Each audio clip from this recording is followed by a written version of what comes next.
Hello and welcome to the 2021 Students at the City Conference.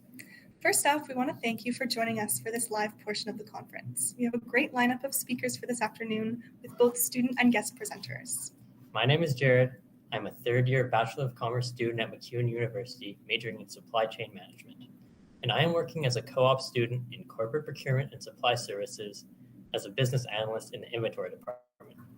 And my name is Brenna. I'm in my fourth year of mechanical engineering at the University of Alberta. I'm working with the City of Edmonton as a co-op student in the technical services group in the waste services department. And together, we will be guiding you through the conference this afternoon as your MCs. We want to begin by acknowledging that the City of Edmonton resides on traditional land within the Treaty 6 territory.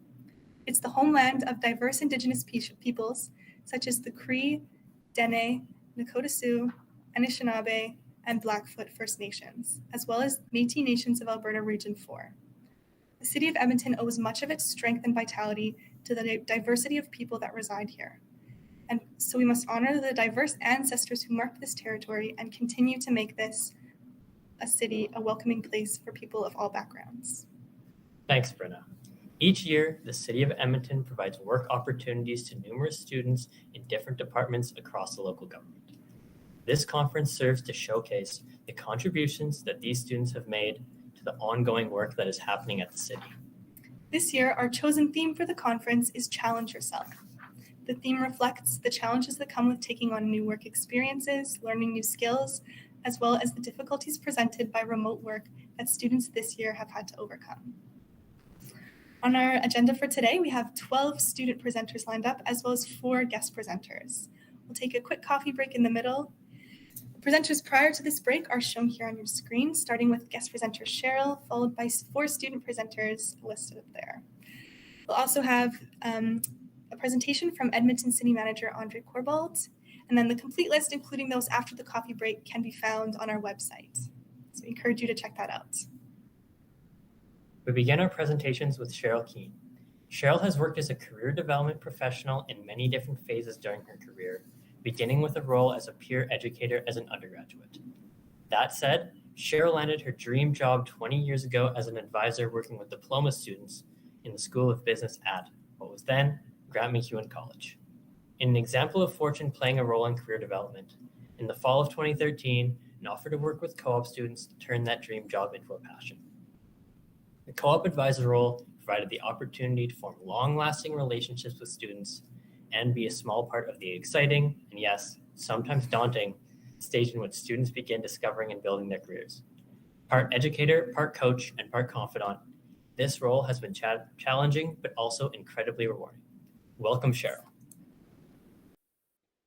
Okay, so thank you, Jared, for that introduction, and indeed the invitation to speak here today. And full disclosure, I am not a wing it kind of person, so I have planned my speech.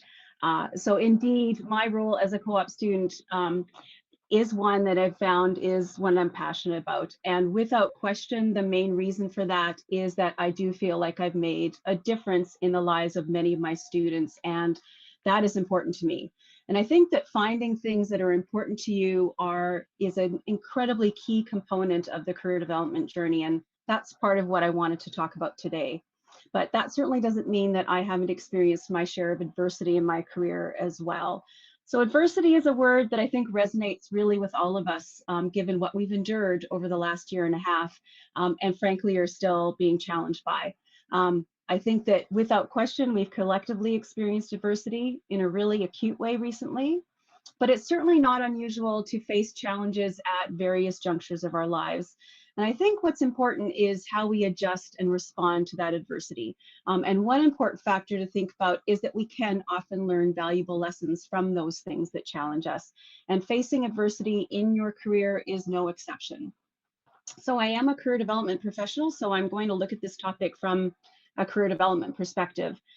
I anticipate that career development is a topic that is certainly top of mind, at least for the students who are joining us today, as I'm sure that all of you are at various stages of your career exploration. And I think that during our period of COVID isolation, many of us did become frankly, laser focused on what is important to us. And with respect to career development, I always think that that's a vital concern. I think that often career development is viewed as something that has a beginning and an end. But I would argue that ideally it does never end. You really want to think about career development as a fluid, evolving, and never-ending process of discovery. Every experience you have, every project that you complete, every conversation that you have is part of developing vital career insight. I'm sure that most of us, if not all of us, likely from a very early age, were asked the age-old question of, what do you want to be when you grow up? And while this is a seemingly innocent question, I frankly think it's one that many of us spend a lot of time thinking about. And if you remember only one thing from my discussion today, I would like it to be this, and that is that I think it's the wrong question to be considering when you're thinking about your career journey. Now, it might seem like a really minor distinction, but what I believe you want to be thinking about and exploring and gaining insight about is what kind of work you want to do.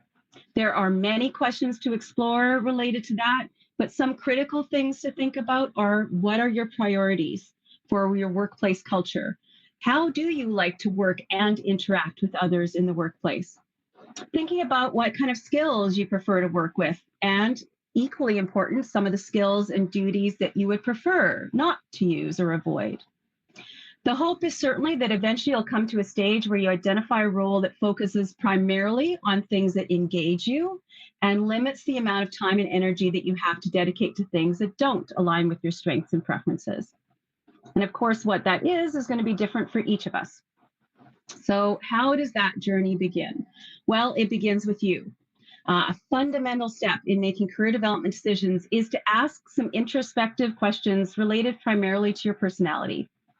I encourage students to consider 3 vital elements in that regard: their values, their needs, and their temperament. And all of those are really instrumental in finding your fit in the workplace. Your values, I tend to think, primarily relate to some of those essential workplace culture questions. So things like, what does work-life balance mean to you and how valuable and important it is? Maybe financial compensation is the most important consideration for you in your future career. How crucial is having personal and family time? But it also relates to some really fundamental questions about what kind of impact you want to make in the world. Needs relate most importantly to what you want in the workplace. And one assessment that I have students complete, which I really like, was designed by Catherine Sauer, and it's a B-space assessment. And it asked the participants to kind of look at 6 key elements related to their workplace needs: belonging, security, purpose, autonomy, connection, and expression. And in the exercise, participants are asked to do 2 things. One is to assess their current role to see how well it's fulfilling all of those needs.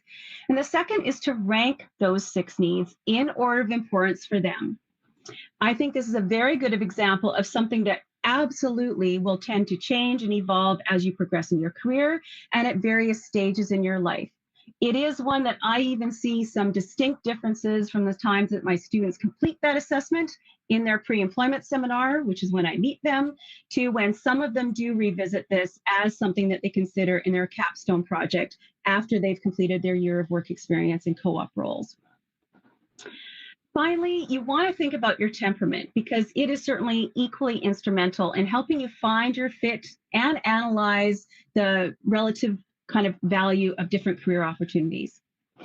It helps you kind of look at your personal traits and how those will lead to your success and, more importantly, your satisfaction in the workplace. If you look at your temperament, you're going to explore a lot of things, but a couple of examples that I can think of are that you will get some insight into whether you do prefer to work in groups and collaborate, or if you like to have as much time to work in isolation and be able to kind of process information. You might also discover that you like an environment that is very stable and predictable, or the opposite, that you crave creativity, innovation, and variety. With respect to this self-reflection, though, I would ask some other questions as well. So think about, in particular, times when you've been happiest or most fulfilled. And then think about why. So who were you with? What were you doing? All of those can help you gain insight. Some other interesting questions are, what are you passionate about? What do you want to learn? What contribution do you want to make in your work and in your life? And thinking about your skills, your strengths, your gifts, your abilities.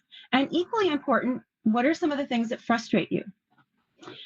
And once you begin getting a beginning understanding, because again, this is always going to evolve, you want to move on to the next phase, which is to now investigate the world of work. And I feel like that has two key phases, exploration and experimentation. In the exploration phase, you start conducting some research, and it really is as simple as finding some jobs you're curious about and beginning to explore them. There are a variety of ways to discover some of the jobs to investigate. Some might be things you've been curious about in conversations. It might be you see something interesting when you're on LinkedIn. You could even conduct a career inventory, especially if you're really early in the process. But certainly with respect to those kind of assessments, I really encourage you to use those only as a starting point and don't let them limit you. Don't let yourself be defined by a checklist. And as you begin exploring, you really want to focus on those fundamental aspects. What you're going to be doing, what kind of traits are, recommended, so that you begin to see where your fit is with the jobs that you may want to consider. You can start to conduct your research in the traditional ways. So yes, you can Google it. Print research is also valuable. But one thing that I want to encourage everyone to do is that a really important career step is to start talking to people that are in the roles that you're interested in. And so, yes, that is networking. And I know that networking is a word that strikes fear in the hearts of many of us. But I encourage you to think about networking as really just making connections. And in this regard, it really is as simple as having a conversation with someone about their job. And that will be a basis of then matching your insight with your strengths, personality, and preferences. And it's really important to keep in mind that many people like talking about their job. I would talk all day about my job to someone. And so, don't feel reserved. Those connections are going to be easier to make than you think they are. And I'm always gratified when my students do talk about the fact that once they start that exploration, it does become a real adventure for them. I call that process information interviewing. And so you're really asking, again, some personal questions that will give you a better sense of what the actual day-to-day functioning in that job is. So they can be as simple as, what do you like most about your job? And what do you find most challenging about your job? I would ask questions about how they interact with others. Do you interact with the public? How do you collaborate with colleagues? What does a typical day or a typical project look like? I think exploring what their career path can be really interesting. And it really is whatever you are curious about. That emphasis on work and projects and environment opens up a lot more opportunities because you're no longer looking at that narrow focus of a specific job title. Instead, you're kind of opening yourself up to all of the opportunities that would incorporate some of those elements that you're interested in. You can network, of course, at formal events, and certainly for the students with us, many of your institutions will have those, and I would encourage you to take advantage of all of those. But I think one of the most invaluable ways to do that is to have those one-on-one conversations with professionals. How do you find people to talk to? Well, start with your own network. So talk to your colleagues, talk to your parents, spouses, friends, who may have recommendations. Certainly, social media avenues like LinkedIn, and I know students at MacEwan University have access to 10,000 Coffees, both really great ways to connect with professionals. Ultimately, you'll hopefully begin to identify some areas that you are particularly interested in. And so then we move on to the next step, which is experimentation. You want to start having the opportunity to do some of the work that you've aligned as aligning with your interests and your traits. This can be, again, through a variety of avenues, certainly paid work experience, but you may want to look at project work or volunteering. Ultimately, you do need to have that experience, though, to start to confirm your expectations about what kind of work you think you might want to do.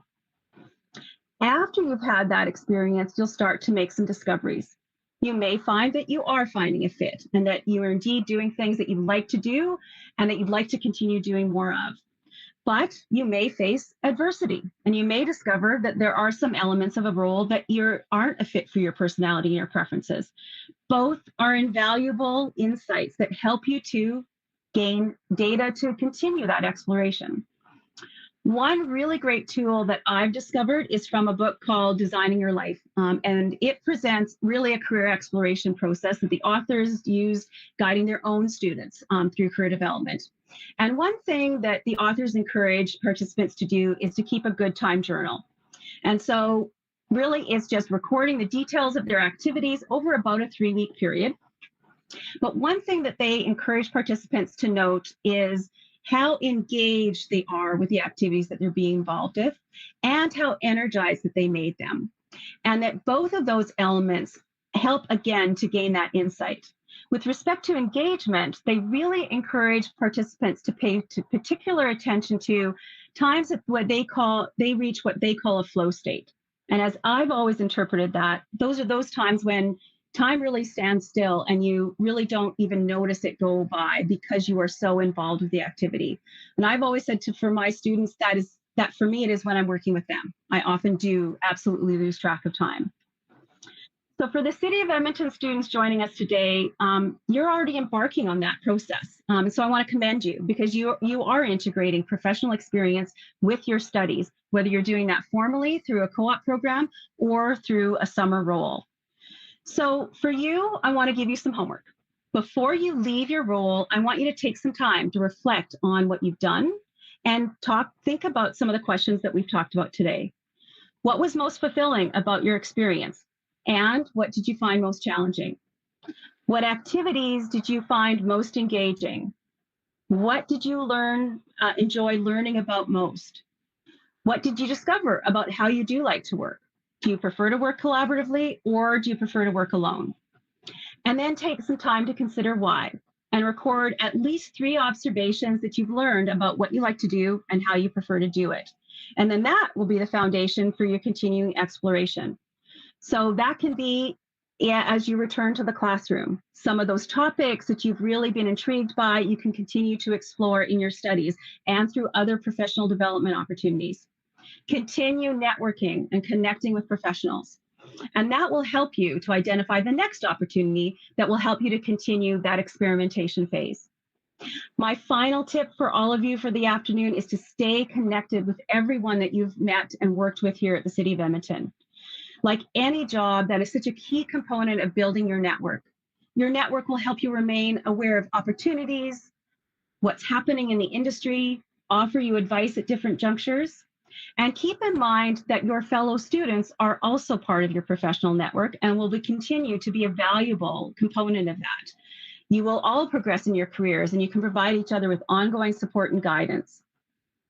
Some of you may eventually even decide to become entrepreneurs or to think about looking at project work or the gig economy rather than more traditional employment roles. Your network can become even more influential in that case because then your connections may become referrals or even partners in those endeavors.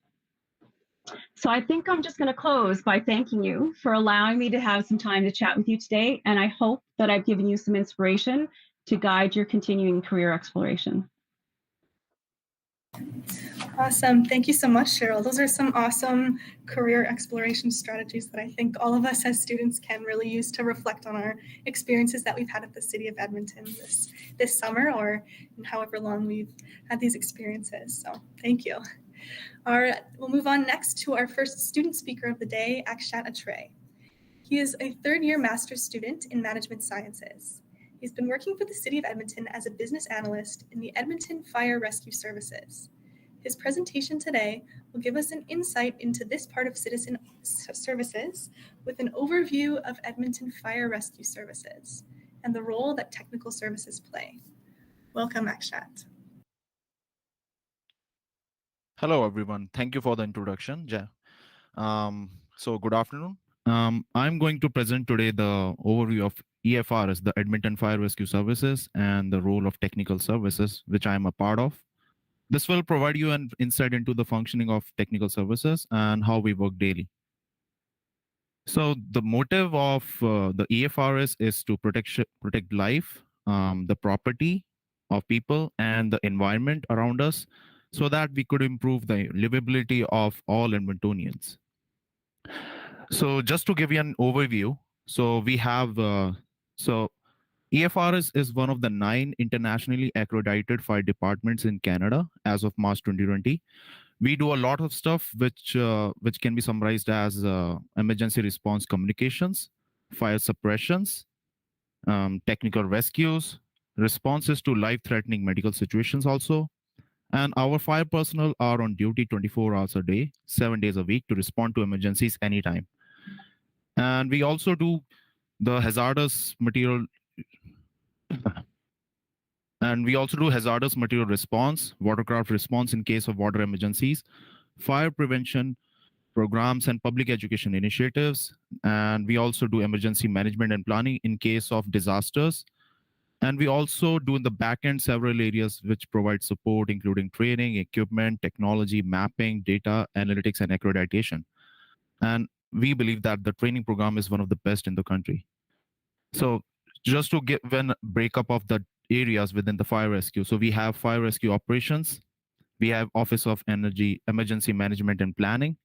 We have the Office of Public Safety. We have technical services, and we have training and logistics. Under technical services, the majority of the roles come under like call evaluation, dispatch, or communication.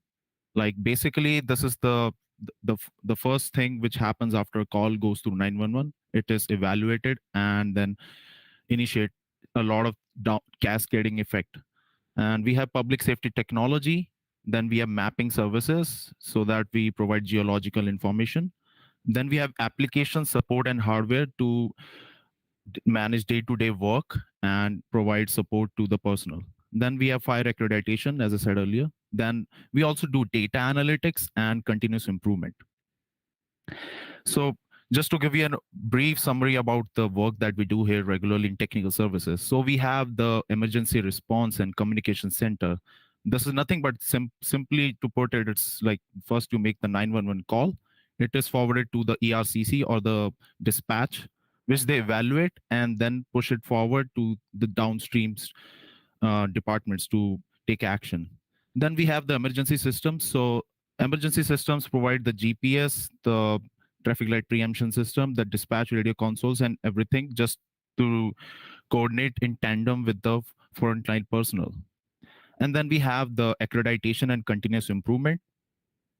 Accreditation is nothing but a self-assessment.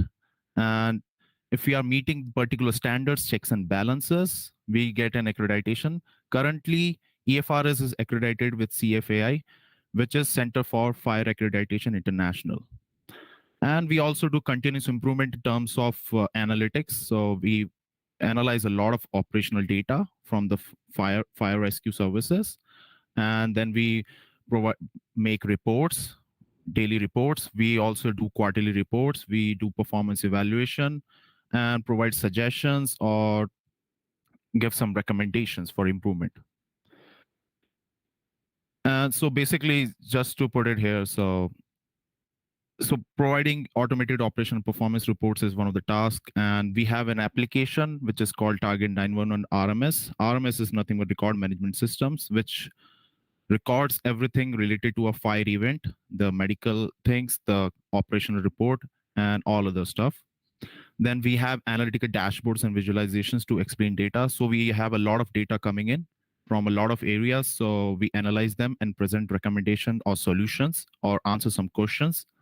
Then we have geographical information. So basically, it's used to recommend some geographically feasible solutions where the fire location should be, what should be the response from this location.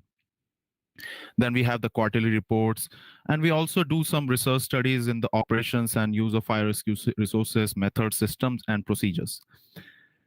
And we also get some ad hoc requests from other departments, from media, council, and other departments or areas, so that to support or provide some insight or what's happening. And we also try to ensure the integrity and accuracy of data at all times. So when I joined City of Edmonton in start of summer in May, so I joined it virtually.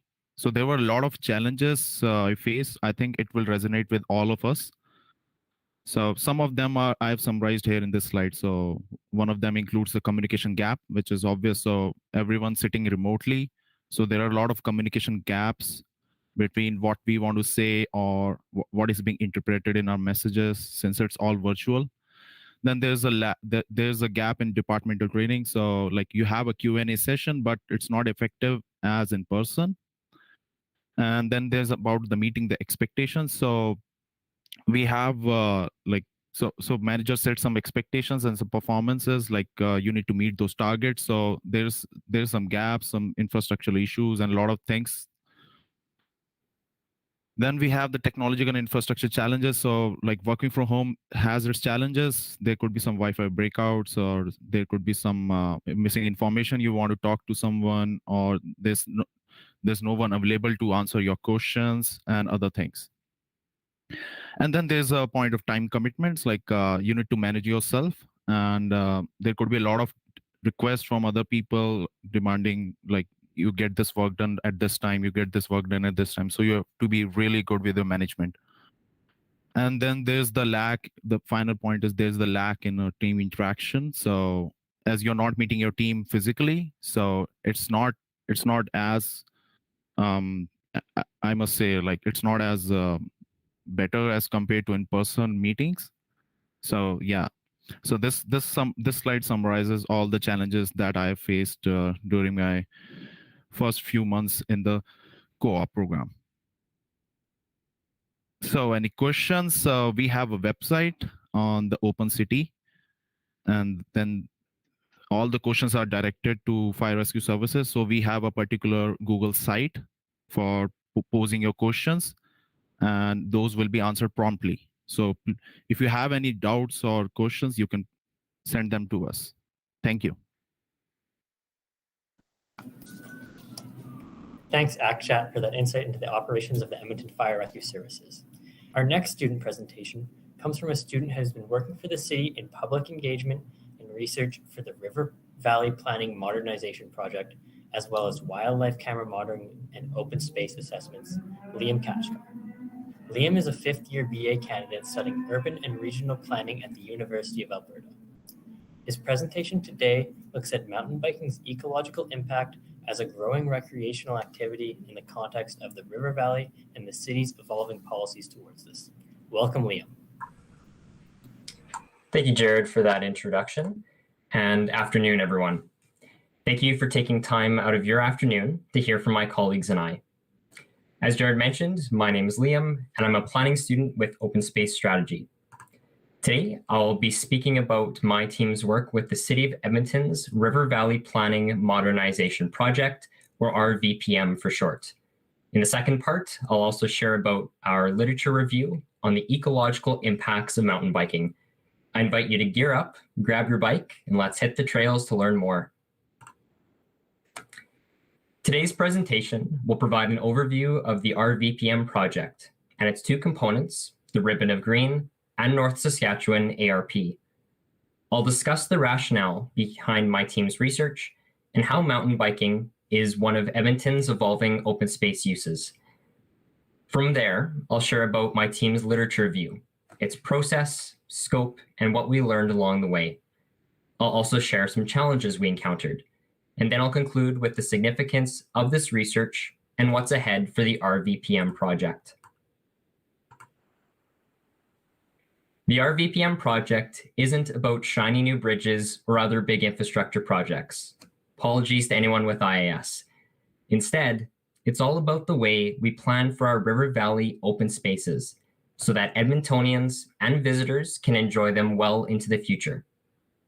RVPM covers the entire River Valley and ravine system, as seen in the shaded parts of the map on the right. At the end of the RVPM project, its two components will provide clarity on how we will protect the River Valley, provide access for people to enjoy it, and how we will implement that guidance. What are the two components of the RVPM project?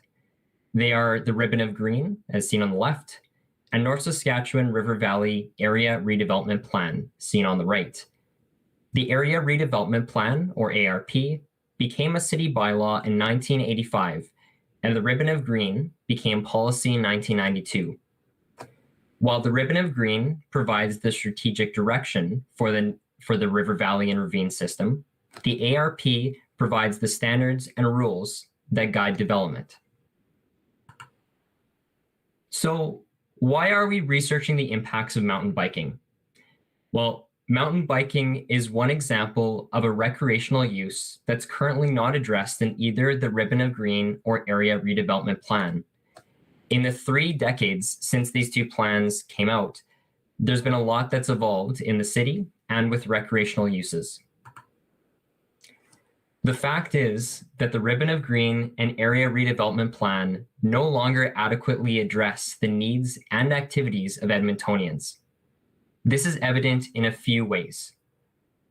Since these documents were released, the city has seen new recreational uses introduced to our open spaces. This includes off-leash dog parks, e-scooters, and mountain biking. Key conversations and terminology are also missing from both the Ribbon of Green and ARP. This includes wildlife corridors and cumulative use impacts, meaning the more recreational use we see in a natural space, the more environmental damage. Biodiversity loss and climate change are also absent from both documents. One city policy, however, which does address these is Breathe, Edmonton's Green Network Strategy. Historically, Edmonton's open spaces, both natural and constructed, have been treated as independent pockets of green. Released in 2017, Breathe set a different vision. One interconnected green network across the whole city, including the river valley and ravines. An additional change we've seen for our open spaces is the ongoing impact of the pandemic. The pandemic has led to an increased demand for and use of Edmonton's park spaces. As Edmonton grows to 2 million people, there will be a growing demand for access to the river valley and ravines. Growing use of our river valley open spaces will put greater pressure on plant and wildlife communities who use the same space. In short, a vibrant, ecologically resilient river valley requires both access and preservation, not one without the other. This is the broader context I stepped into when I began supporting my team's ecological literature review. To support RVPM, our team set out to explore the ecological impacts of mountain biking, meaning, how does mountain biking impact wildlife and their natural environments? We used the most pertinent, peer-reviewed scientific research. This was then complemented with findings from organizations such as Parks Canada. With the information we gathered, findings have been split into 3 broad themes: mountain biking impacts on vegetation, impacts on water and soil, and then impacts on wildlife. In each section, findings were compared against research on other recreational users, including hikers, horseback riders, trail runners, and dog walkers. This research is still ongoing, but at this time, we've reviewed and identified over 60 scientific papers. From our team's research and reading, 4 particular findings stand out. First, there are a variety of mountain biking styles, each needing slightly different equipment and trail conditions. The result is that each style of mountain biking will have slightly different ecological impacts. Second, we learned that all recreational users have negative ecological impacts, even hikers, just going for a stroll down trail. These impacts are particularly true for wildlife. Third, many reports focused on recreational use impacts to trail conditions. However, recreational trails are human-made, and their conditions aren't a clear indication of any changes that could happen to water systems or soil conditions. Fourth, there is a surprising gap in discussions on electric mountain bikes and fat bikes, even though these are 2 examples of emerging bike technology. In the spirit of this year's conference, I'll confess this literature review has challenged my skill set along the trail. In my capacity with this project, my priority has been to find facts using objective scientific research.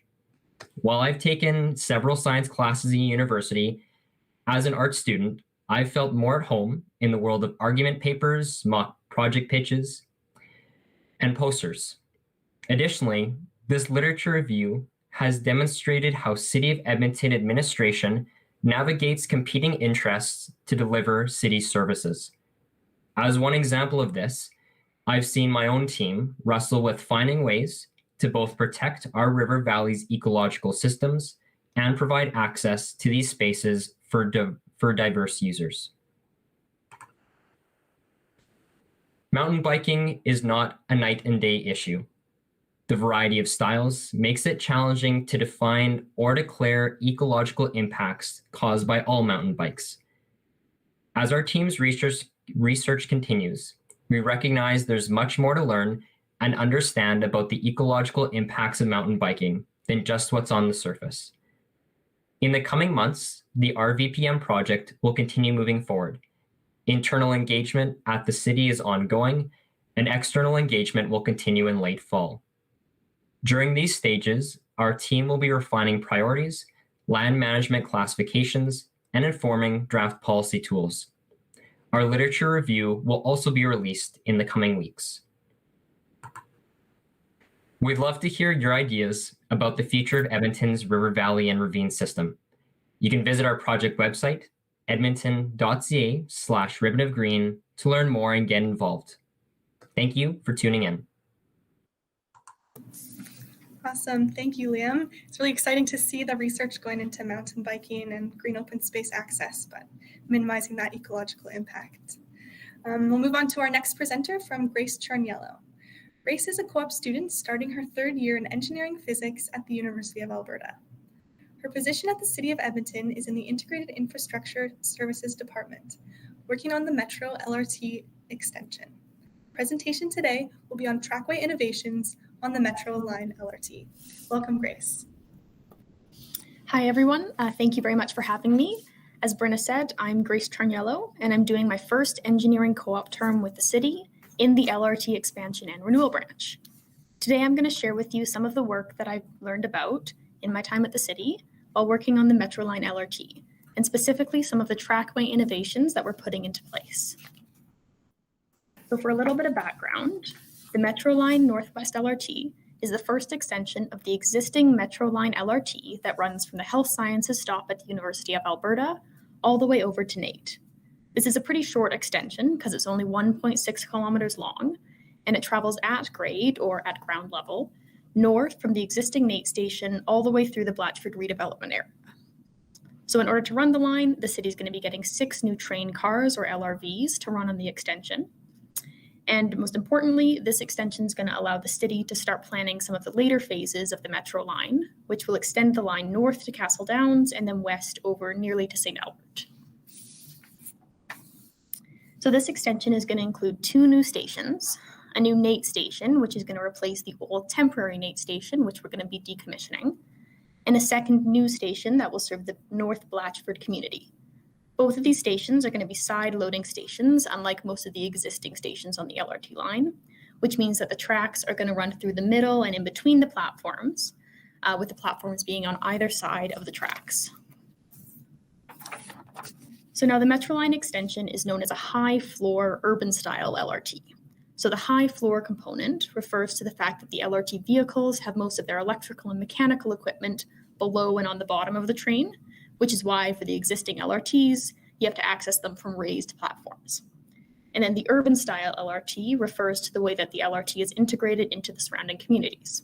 So an urban style LRT has stations that are a lot closer together to allow for accessibility, trains that run at slower speeds for safety, and they also have an investment and a focus on landscaping and then the visual appeal of the LRT and the overall system. So the extension also includes many elements of transit-oriented development, which is a way of integrating transit with the surrounding neighborhoods. So for example, with this extension, we're going to have a bike path and 2 pedestrian paths running alongside the LRT rather than having roads. And this will help integrate the LRT system better with NAIT and with the future Blatchford community. Now onto the trackway for a bit of background. In the existing LRT lines, we have three kinds of track. We have ballasted track, which is your traditional stereotypical train tracks where you have rails placed on top of gravel ballast. Then we have direct fixation track, which is what you're going to see in the image there, where the tracks are fixed onto a thick concrete trackway. And then finally, we have embedded track, which is what you'll see at most intersections, where the tracks are embedded into the concrete and making them flush with the ground. And this allows cars and pedestrians to travel safely over the tracks without really noticing that they're there. So now with direct fixation and embedded track, the concrete trackway is generally strengthened and prevented from cracking in a number of ways. So the first is through control joints, which are those cuts that you'll see in a lot of sidewalks. So this controls the way concrete cracks, making sure that it cracks the way we want it to when we decide, and so then it doesn't damage anything in the process. And then the second way that we prevent cracking is through placing steel rebar inside the concrete, which increases its tensile strength. So now the Metro line extension only involves direct fixation and embedded trackway.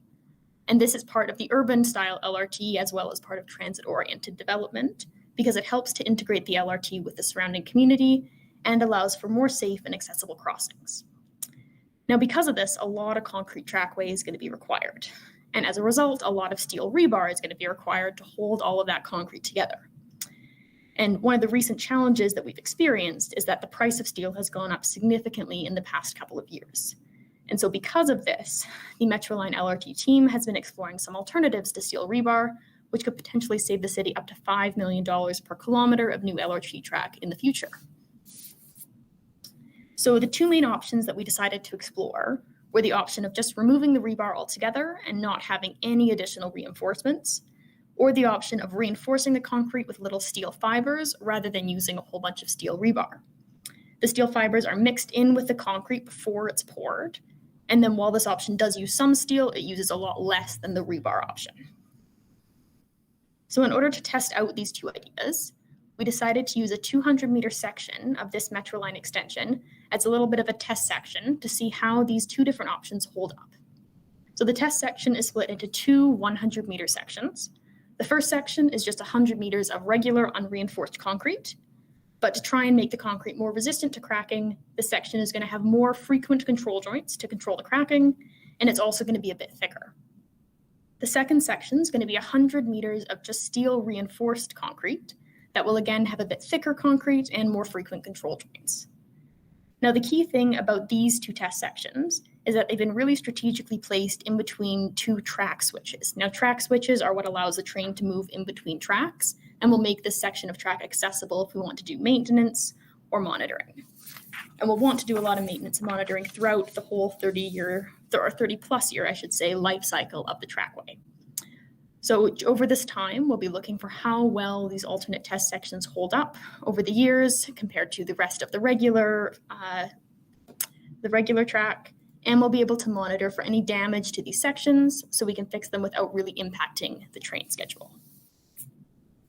So now on to what's been done so far.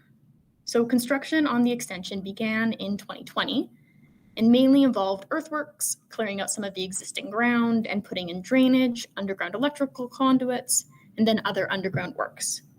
So as of summer 2021, most of the underground works have been completed and everything has been backfilled. This has allowed us to start on site grading, which basically means we're making everything flat and compact, and we're adding in layers of gravel and aggregate. These layers, as you can see in the bottom photo there, are all the layers that have to go down before the concrete for the trackway is even poured. So as of this month, we've prepared to start building the trackway by doing a little bit of a mock-up for the concrete track slab, as you can see in the top two photos there. Now, this was done to make sure that everybody, including the constructors and the city, was on the same page for how the concrete was going to be poured and finished, and then for just how everything was going to look and function. This allowed everybody to work out any issues or miscommunications that there was between the city and between the contractor. So once we were all happy with this mock-up, we've moved on to building the actual track. So to start off with, we put up some formworks, which, as you can see in the bottom photo there, is basically a temporary mold for the concrete. Once the formworks are in place, we're able to start pouring some of the concrete, and that's what's going on right now on the work site. So they've poured some of the unreinforced concrete, as well as some of the steel fiber reinforced concrete, but there's still quite a bit to go, and concrete pouring for these 2 test sections is going to continue probably throughout this entire month, and then into September. Construction on the trackway and on the rest of the line is going to continue for the next 2 to 3 years, and if everything goes according to plan, the line should be up and running hopefully sometime in 2024 or 2025. So now, why is all of this significant? So in addition to being a really neat innovation that we're testing out on the Metro line, the results of this test are going to have some wide-ranging implications for the way we build LRT in the future. So the city's transportation plan, as you can see up in the corner there, includes plans for a number of further LRT extensions, including the Metro line phase 2 and 3, which is going to take us further north and then over west.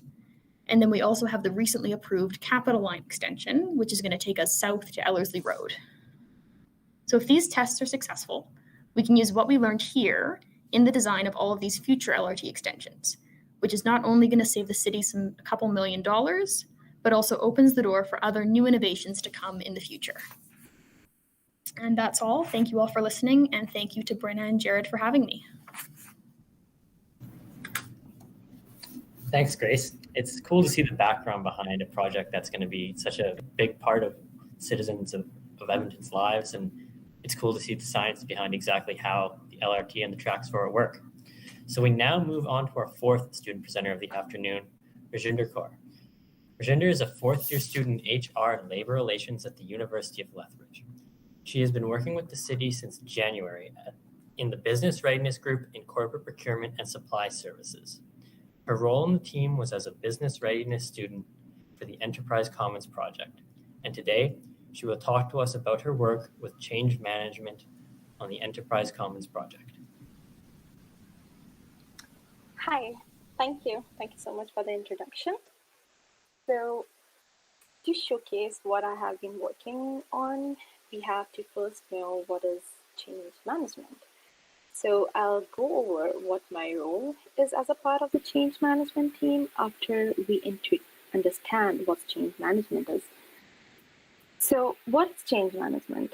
Change management is a structured process by way of which a business alters a major component of its organization. In our case, it's implementation of SAP S/4HANA, or some of you may have heard of Enterprise Commons. This technology transformation is going to modernize City by standardizing the process with minimal to no customization, which cannot be said of the current process of our technology. So what is my role in this project? I am part of the Business Readiness Change Management team, which essentially ensures that the change brought about by the Enterprise Commons is managed with all the departments within the city, and there are total 9 departments. Also, as a part of the team, we highlight any risks that arise as a part of the change, and we work with the various stakeholders, including the system implementer, which is currently Deloitte, to ensure those risks are managed or mitigated appropriately. Now over to my responsibilities. I help coordinate the change impact assessments by working with the change ambassadors from all branches of the city to assess the impacts of all the branches. This process started in February and is still ongoing. As a part of my monthly responsibilities, I send this assessment sheets across to ambassadors and 40 branches. These assessments are very critical. This process started in February and is still ongoing. As a part of monthly responsibilities, I send these assessment sheets across the ambassadors in 40 branches. These assessments are very critical because they show all high risks that are arising from the project and identify how we will mitigate these risks. Additionally, these assessments also highlight areas where there may be potential training opportunities, and then those are communicated to the training specialist on my team. outside of coordinating and updating these massive change impact sheets, I help create the presentation decks and responsible for presenting part of this presentation. Also, on a continuous basis, I meet with the branch managers and change ambassadors to provide any ad hoc support, clarification of the sheet, and overview of the process, or clarification on the risk, or any other questions on the change impact. All of this done through the Google Enterprise Commons website that I helped update when I started on the project. So all the details are linked in here.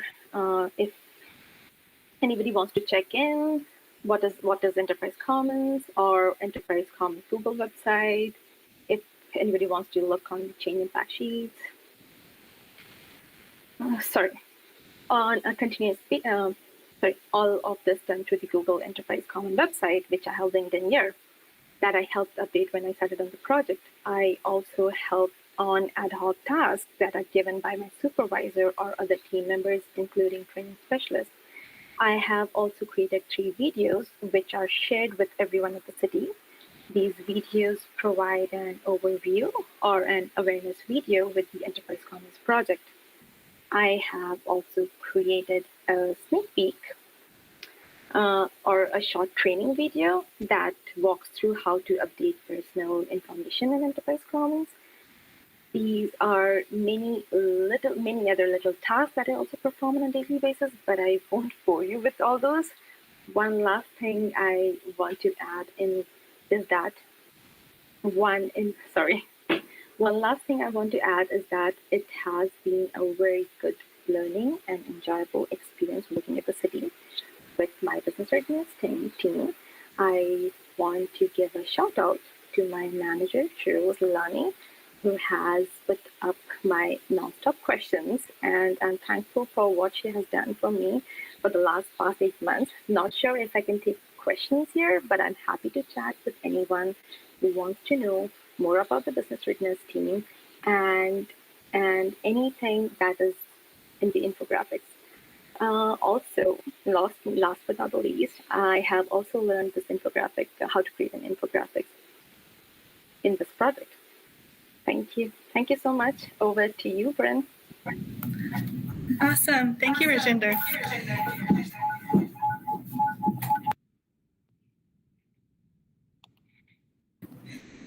Thank you. It's really interesting to get to see your role in that change process, and we're definitely looking forward to the Enterprise Commons being integrated for all of us. If you are a City of Edmonton employee, you are probably already familiar with our next guest speaker, City Manager Andre Corbould. Andre became City of Edmonton's manager in January of 2021. Under his leadership, the city will implement the city plan, undertake pandemic and economic recovery efforts, and continue to become a more responsive municipal corporation. With more than 3 decades as a public servant, Andre brings significant leadership experience with building high-performing teams and community coalitions. He's held several senior executive roles with the government of Alberta, including Deputy Minister of 6 different departments. As well, with the Canadian Forces, he commanded teams on domestic assignments, as well as in support of numerous international efforts. Today, Andre is going to talk to us about leadership. So welcome, Andre. Great. Thanks, Brenna. And thanks for the introduction, and to all of you for attending today's conference. I really appreciate the challenge yourself idea of the conference, and I really look forward, or have enjoyed, in fact, watching some of the presentations today about all the work you've done for the city. So thank you for all that work. I would say that when we imagine a summer job, I don't think any of us pictured what the last 2 summers have looked like.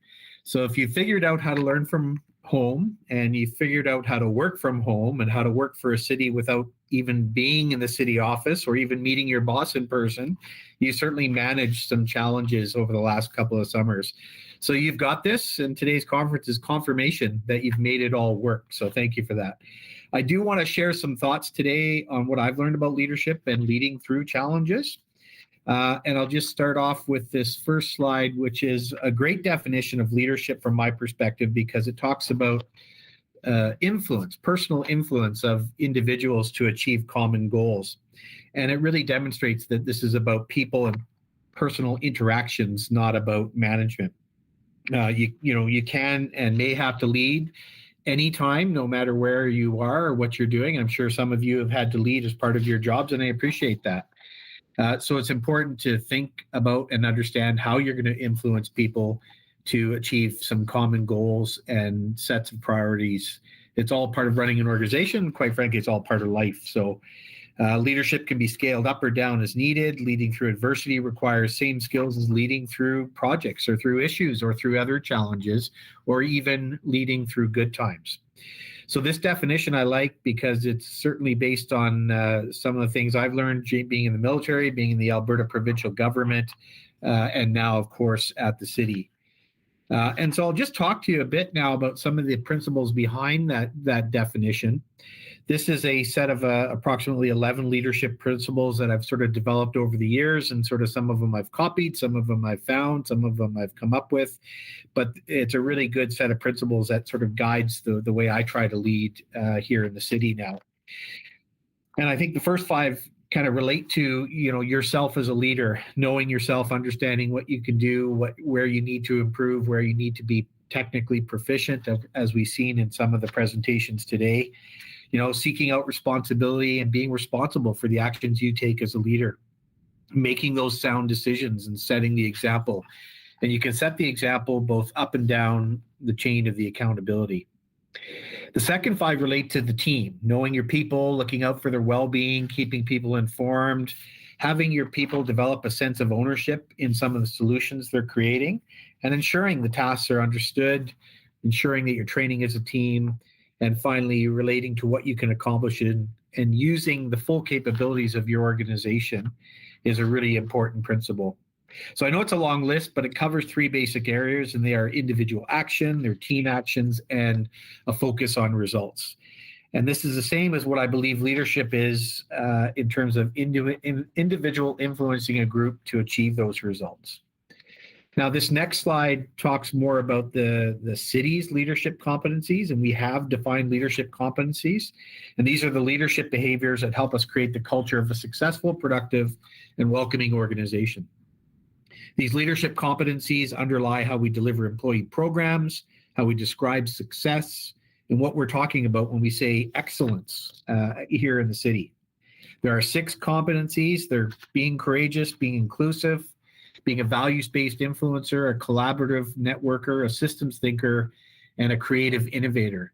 And these are hard competencies to demonstrate every day in 11,000 employees. So certainly from time to time, you're not going to see this everywhere, but it's what we want to aspire to as an organization.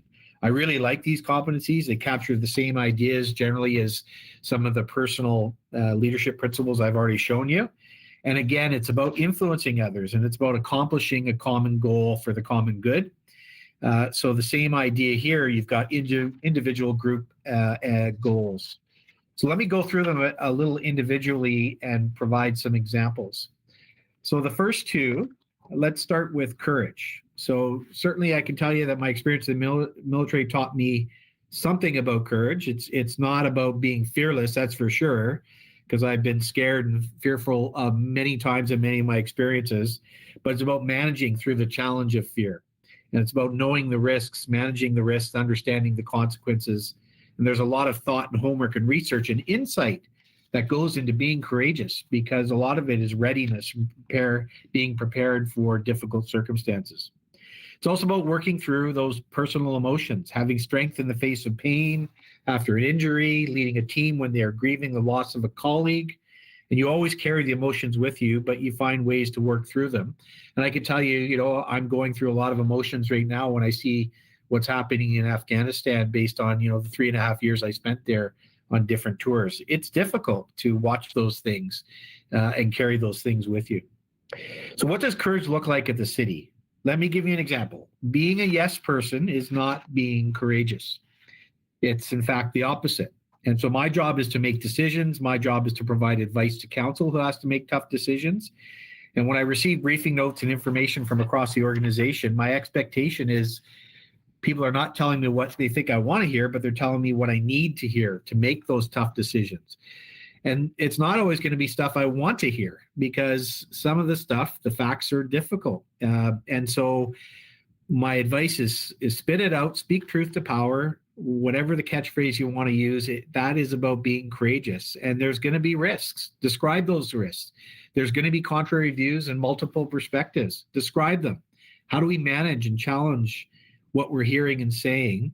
And you do the research, you formulate your ideas, you prevent the best way you can for what you believe, and you got to have the convictions of your beliefs. And I think this is really what I would see as a good example of being courageous here in the city. And I can tell you sometimes I have to sort of dig deep and be courageous when I'm giving advice to council, because they rarely agree on a lot of things. And so you're always speaking to a group of folks who don't even agree themselves necessarily, and it's good to give them the best advice we can. Now, being inclusive. Generally, being inclusive means that we seek out different points of view, and it's also respecting those other views, even when we might not agree with them. I can tell you when I was in Afghanistan, we worked with community leaders. They had very different points of view about what society should look like, but we also had some common interests, and we found those interests and built on those interests from there. And I think ultimately the Afghan people will ultimately rally around what's in their common interests. Within the city, being inclusive means applying a GBA plus lens to our program and policy decisions. If we raise the cost of a recreation program, we need to know what that means for low-income families. If we only do public engagement during office hours, what does that mean to people who are working during those office hours? If we only do public engagement online, what does it mean to those who don't have computers or internet access or smartphones? Being inclusive means taking the time to understand both the many differences among us and the intersectionalities that we all share. There are also major projects related to building a more inclusive city, the Indigenous Framework, which is an effort to answer the question, how can the city best build strong relationships with Indigenous peoples here in Edmonton? There's also the work related to Safer for All, which has recommendations to reduce hate and racism in our city. Now, why are these individual characteristics? In part, we can control them, we can choose what we believe, and we can certainly choose to act in certain ways consistent with this inclusive leadership competency. So I think in any challenge, these two responsibilities can make a real difference when it comes to values. That's a good transition into the second two competencies about team and how we build respectful workplaces and capacity within the team. And the first is values. Setting values as the key foundation helps us make decisions because they tell us what is most important. And they ask us to frame what is most important when we're considering our choices. You might choose different products if financial stewardship is your most important value compared to someone who believes environmental stewardship is their most important value. So knowing our collective values as a city helps us make decisions. And so we often talk about value-based influence and value-based decisions. And when I'm talking to council, I'm really trying to think about, our city values that we've expressed as a municipality here. It helps us to manage through challenges, and it helps us to know when we're in a good fit. And as a city, our values are what they are. They're safe, they're helpful, they're accountable, they're integrated, and they're excellent. And it's those cultural commitments that we strive to see every day. And so when I'm thinking of some of the toughest decisions we have to make, whether it's advice on the pandemic or advice on budgeting, I'm always trying to frame it and think about it in terms of those values that we have as a city in terms of our cultural commitments. There's no real order to those values. They all play a certain aspect in our thinking, in our beliefs, and our decision making, depending on what the item is. Now, collaborative networker looks different in many different organizations. It's leadership behavior. It's about being intentional and collaborative with good people and being excited about the work at hand. And it's also recognizing that you can make each other's work better. And it's about sharing what we know and helping others to be successful. There are always challenges with hierarchy in some organizations when we're doing this, but I'm really proud of the many ways the city has tried to bring different groups together in a collaborative model. It's not easy work. It's very complex and difficult, and it takes time. So whether it's about racism or anti-racism or advancing women in the workplace, sessions like this Students' Conference help you see many different types of work across our 73 lines of business, from accountancy to the operations at the zoo. Being collaborative is about keeping teams informed along the way, listening to what your colleagues and people in your networks are saying, and being open and transparent. And so sometimes it's being open and transparent about difficult decisions such as 40-hour work weeks or EDOs, and making sure that we, again, are courageous enough to bring forward these difficult issues so we can hear from folks about what they think. Now, the next leadership competencies are really about results, and results really need to focus on Edmontonians and the people that live here in the community and the region. So what is being a system thinker? It's about understanding the impacts of our decisions. So let me give you an example. Let's say you're leading a relocation project, and the assignment is to move 100 or 200 kilometers to the east. The team organizes all the different pieces, telling people getting moving supplies, figuring out equipment, and then partway through the move, we have to go 100 kilometers or 200 kilometers north instead. So what does that mean? Well, if you're a pilot in a plane, it doesn't mean much. You change course, you move on, you keep going.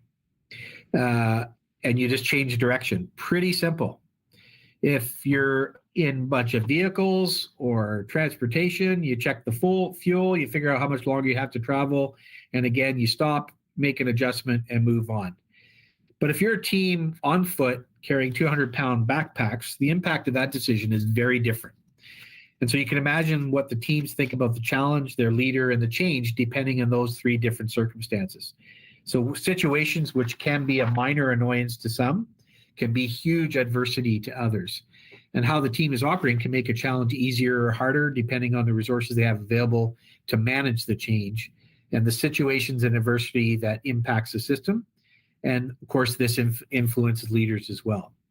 So within the city, what does this being a systems thinker look like? If you're standing in a street corner, it's about understanding how allowing an apartment building over here would affect the restaurant business over there and the bus stop over there. And like our recent speaker, what does the price of steel mean we have to do as a city? We have to think about other ways of doing our construction and the work we do. So leading well means seeing how all the pieces fit together and how changing different parts of the system can move several parts together at once. And when we think back to the earlier slides, being inclusive and being a collaborator helps you think about systems because you invite all the others to think about that. And finally, the sixth competency is being a creative innovator. And innovators, we are protective and responsive to the changing needs of our citizens we serve. That's what being a creative innovator is all about. We look for different ways to address complex problems. We understand the risks. We push boundaries, and we create better services that help us be more relevant, efficient, and effective. And that's what we need with leaders, is leaders of innovation. Being a creative innovator is about making things better. Things like putting a mesh on the bucket of a skid steer so you can safely scoop needles and debris from playgrounds, or installing germ-killing odor openers at transit facilities, or rejigging a fire hydrant so it can be a water fountain during a heat wave. These are true, genuine innovations that we've seen in our city.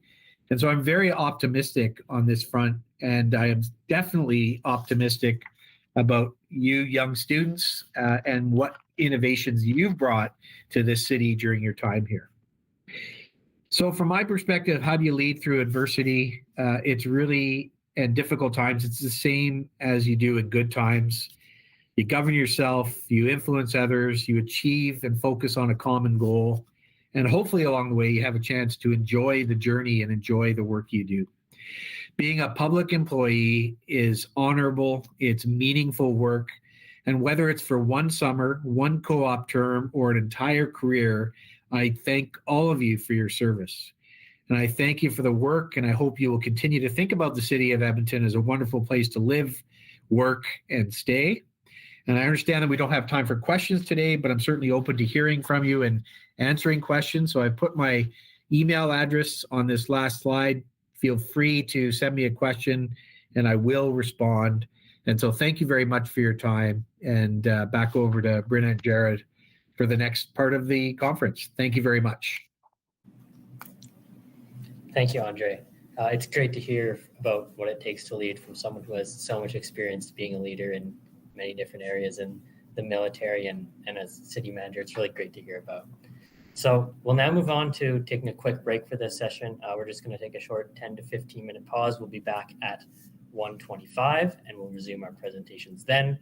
So take this opportunity to stretch your legs, grab some food, grab some coffee, or check out the website for the conference. The link should be being displayed on your screen, or is also in the Eventbrite if you've registered for that.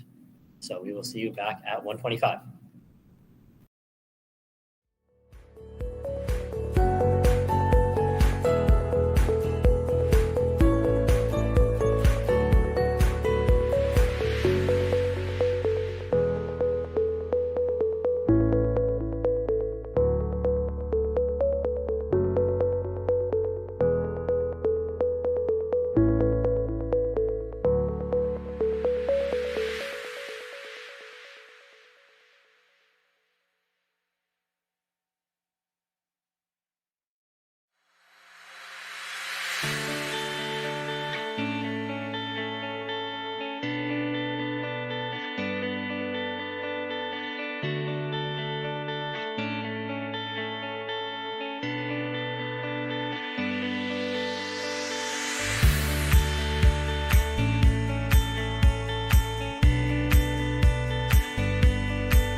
Welcome back, everyone. Thank you for rejoining us. Before we jump back into the presentations, though, we wanted to do a quick overview of the remaining schedule for this afternoon. First, we will have our next guest speaker presentation from Alex Liaw, followed by 3 more student presentations. Then, at just after 2 o'clock, we'll have our next and final guest speaker, Neville Case, deliver his presentation. After that, we will have our last set of student presentations, which are all pre-recorded, and finally, we will conclude with some final remarks to end the conference. We hope you enjoy the rest of the conference this afternoon. Continuing on, our next speaker has quite an interesting background. He has a Bachelor of Science in Materials Engineering and is also a small business restaurant owner and an active reservist with the Canadian military. Outside of these careers, he spends his free time coaching CrossFit, doing stand-up comedy, and even hosting his own podcast entitled Another Day Building Dreams, where he speaks with local business owners in an effort to explore what supporting local really means.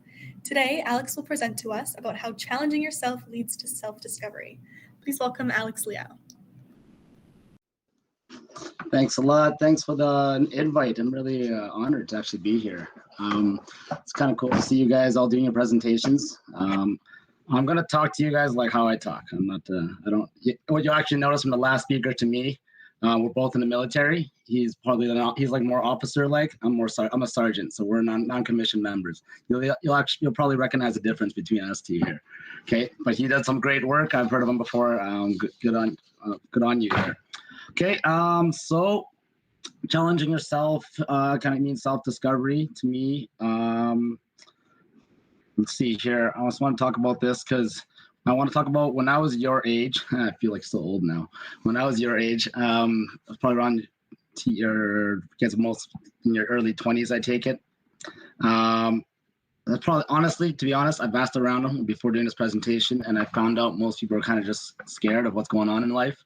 You know, you don't know what's actually going to happen in life. You go into school. I was the same, but I went to engineering. Go to school, and you think this is going to be my future. Next thing you know, you think you're going to get a job, and then from there on, life's going to be set. You know, I have a great career I'm going to move towards, and then that's where I'm going to start a family, all that stuff. Thing is, that was terrifying to me. I was like, I don't know if I even want to do that. Do I even want to, get a career in the field I'm studying? And then next thing you know, 4 years in, I did a 5-year degree in materials engineering. At 4 years in, I was kind of like, oh no, I don't know if I love this, but did it anyways, because that's the thing you do, right? See a bunch of smiles here. You guys are like, okay, yeah, that's kind of where I'm at, and that's great. You know what? The beauty of that was what I've learned from actually my schooling was that you lay down a foundation of what my baseline capabilities are, right? Like how well you can study. Everybody's learned, or everybody's been told, you go to school to learn how to learn, right? Some people have talked about that.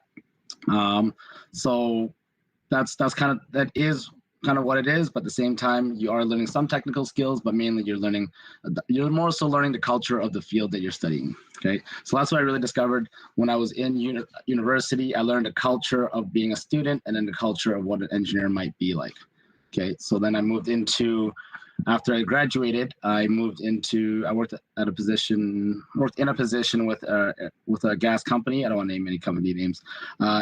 There's a gas company, and I ended up working there for about 5 years. And before they let me go, they actually let me go. Thing is, I remember it was a good experience because I got to see how the internal workings of a company worked, and that was actually one of the best things for it. It was kind of in my field, wasn't 100% in my field, but it was partially in my field. When I think about it, there was actually one point in the company when I was working. I remember I was at head office, and I looked up at all my bosses, looked at their bosses, look at like everybody above me. And the one realization I came to was I don't want to be like any of you. Okay, so that's kind of how I decided to get out of that field. Okay, they let me go, and I was like, I'm not going back, no chance. So that was the self-discovering moment at that time, because I looked at everybody. They were although they were successful in the traditional sense, to me it wasn't success, right? It didn't really define what success meant for me. They didn't look happy. They go to work every day just to work more and more and more. right? And I'm pretty sure a lot of you aren't going to school in order to work for the rest of your life. Ideally, if you could work and get an early retirement and then go start a business or whatever you want to do, whatever you want to do. I'm not saying that you shouldn't be excited for what your field is, because it really depends on what you like. As you're doing it, if you discover that what you really want is stability, that's the goal, then go for it. That's amazing. That's an amazing goal. But whereas for myself, it wasn't as much stability as it was satisfaction. I wanted satisfaction in my life, so that's kind of why I went the direction that I went. Let's see here. I just want to do a quick brief of my notes here. And from my background, going to school, I had a lot of pressure from my friends, family, close relatives. You know, I'm Asian background. You guys all heard of like tiger parents. I had semi-tiger parents, but I'm more so. It's just the culture itself breeded a culture of you need to take this path. But I clearly did not, and I'm way happier for it. Okay, so after I left that job as an engineer, I ended up actually going into, well, actually during I joined the military reserves. So second year university, I joined the military reserves, and this was probably the first sign I shouldn't have been in engineering. When I was at the career fair, you guys all know career fair. You're there. I was going around applying to all these engineering jobs, and then I remember I applied to all of them. I wasn't excited for any of them. I was just handing out resumes, giving them to everybody. And then I ended up at the Army booth, and I was like, hey, this looks pretty interesting. And then I ended up stood there and talked to them for a couple hours. At the time, I didn't even realize that I was actually really that interested. Like I was, honestly, when I was 19, I didn't even know. You just kind of gravitate to what you're good at or what you think you like. You don't really know what you like yet. And that's part of the self-discovery, is that the more things you do, the more you realize what you like and what you're just good at. Okay, so I went to engineering because I was good at it, not because I loved it. So I want you guys to still think about that when you're doing your studies and whatnot. Don't get me wrong. You can learn to like what you're good at, but it might not be what gives you the satisfaction. Okay. So, but also always keep in mind what you actually like to do for fun or for self-satisfaction, or just that what excites you, what kind of gets you out of bed, right? Try not to use cliches, what gets you out of bed in the morning, all that stuff. I don't like those, it's kind of overplayed, especially in like the Gary Vee age here. So join the military, still been doing that. Actually just finished teaching a course today. They're graduating tomorrow. It's an infantry course. A bunch of kids, they're all probably in their teens, 19 to 24 is probably like their average age, or 17 to 24. We actually got up this morning, 5 a.m. I was in the field this morning. We did a 13-kilometer ruck march. It's known as a battle fitness test. So you got about 55 pounds of gear. This, you can actually see the self-discovery that a lot of these candidates have. A lot of them, this is probably the hardest physical effort they've ever done. So I'm going to talk about the physical. They've never done it before, and after doing it, you can see some sparks in their head. They're like, wow, I actually completed this, and they get a full satisfaction. So this is a challenge that was imposed on them. This is a challenge that actually they had to complete in order to qualify. So all these soldiers that we just taught, they now are qualified infantry soldiers, and they can be deployed to war essentially. That's a big deal. So that comes with something I want to mention is with challenging yourself, I've noticed it can either be deliberate or non-deliberate. Okay. So you'll have a lot of things in life when you're challenged that you get challenged with that are either deliberate or non-deliberate. A lot of things, for example, for your schooling, you deliberately chose your field of study. Maybe you thought so I heard some people are in engineering physics. You guys are geniuses in my mind. That's a really hard field of study, but that's a deliberate challenge, right? And then what you didn't expect to be a challenge was like when you were studying that, you all of a sudden have to study for 12 hours straight. That's non-deliberate. That's a non-deliberate challenge. You didn't realize you had to pull 12 hour studying sessions back to back, 3 days in a row. and then you have a test, and you have to cram for another test. At least that's what I did. I don't know what you guys do. You study how you study. I study how I studied. I remember learning a course in 3 days, so that was kind of how I studied. But anyways, besides the point. So that was joining the military reserves. One thing I made a note. Let's see here. With the reserves, I learned kind of what's the biggest learning point from actually that challenge is I learned how to be capable. I learned what I'm capable in. Okay. So as you're going through your studies and as you're going through your life, start thinking about as you develop these skills, what you're actually capable in. Okay. And doesn't mean that you're going to know it 100%. It just means that you know more than the guy next to you for the most part. So that means you're the person, if something happens in that field, you're the person that has to step up. Okay. Okay. Stop talking about the military for a sec here. Let's go on to my small business. So after I left the gas company there, so if you don't know my story, I went and started a small business full of ignorance. Okay. I remember I actually got let go from my other job. So from there, I went on a vacation because I was like, I'm sick of working. I'm gonna go on a week vacation. I went to Kelowna, went to a friend's house, and I couldn't sleep one night. So I watched a marathon session at Dragon's Den. Everybody knows what Dragon's Den is, you know? So then all of a sudden I was like, I remember watching one episode, this Chinese lady made a $2 million deal with Kevin O'Leary, and I was like, I could start a business. You know, how hard could it be, right? How hard could it be? So that was exactly what I thought. Full of ignorance, not knowing a single thing other than what I had to learn on Dragon's Den, which is cool, I guess. You know, you learn some things here and there. But the thing is, the challenges that we received doing this way and not actually having a business mentor, me and my brother started it. We learned everything the hard way. Okay, so that's one way. So that's one way of doing it. You just dive in, and then you make a bunch of errors, and then you'll learn the hard way, which is fine as long as you have the grit to get through it, right? I kind of wish we had a business mentor. It's always good to have some type of coaching. Okay. I didn't finish my story. So after I watched Dragon's Den, I knew I had a product in mind where it was our noodles. If you haven't been in my noodle house, I'll send some links or something. You can go check it out. Golomein Noodle House, GOLOMEIN. Go check out our Instagram. You know. Anyways, I had an idea in my mind what product I wanted to sell, so I contacted my brother and then my dad, which is all my dad's recipes, and I said, hey, let's have a family meeting. Let's start a business. So we got together, started talking, and then we texted a bunch of friends and family. And then within an hour, we got like 300 orders. So we're like, oh, we got some here, right? We got some. So we just started off running. Not knowing anything. And things we learned the hard way were, I guess you're not allowed to sell legally without a commercial kitchen. That's one. Okay, so we started selling, we learned the hard things. Oh, that's not right. Because I remember calling the health inspector, like, hey, we're like, what, we want to do this show. What do we need? They're like, where are you cooking this stuff?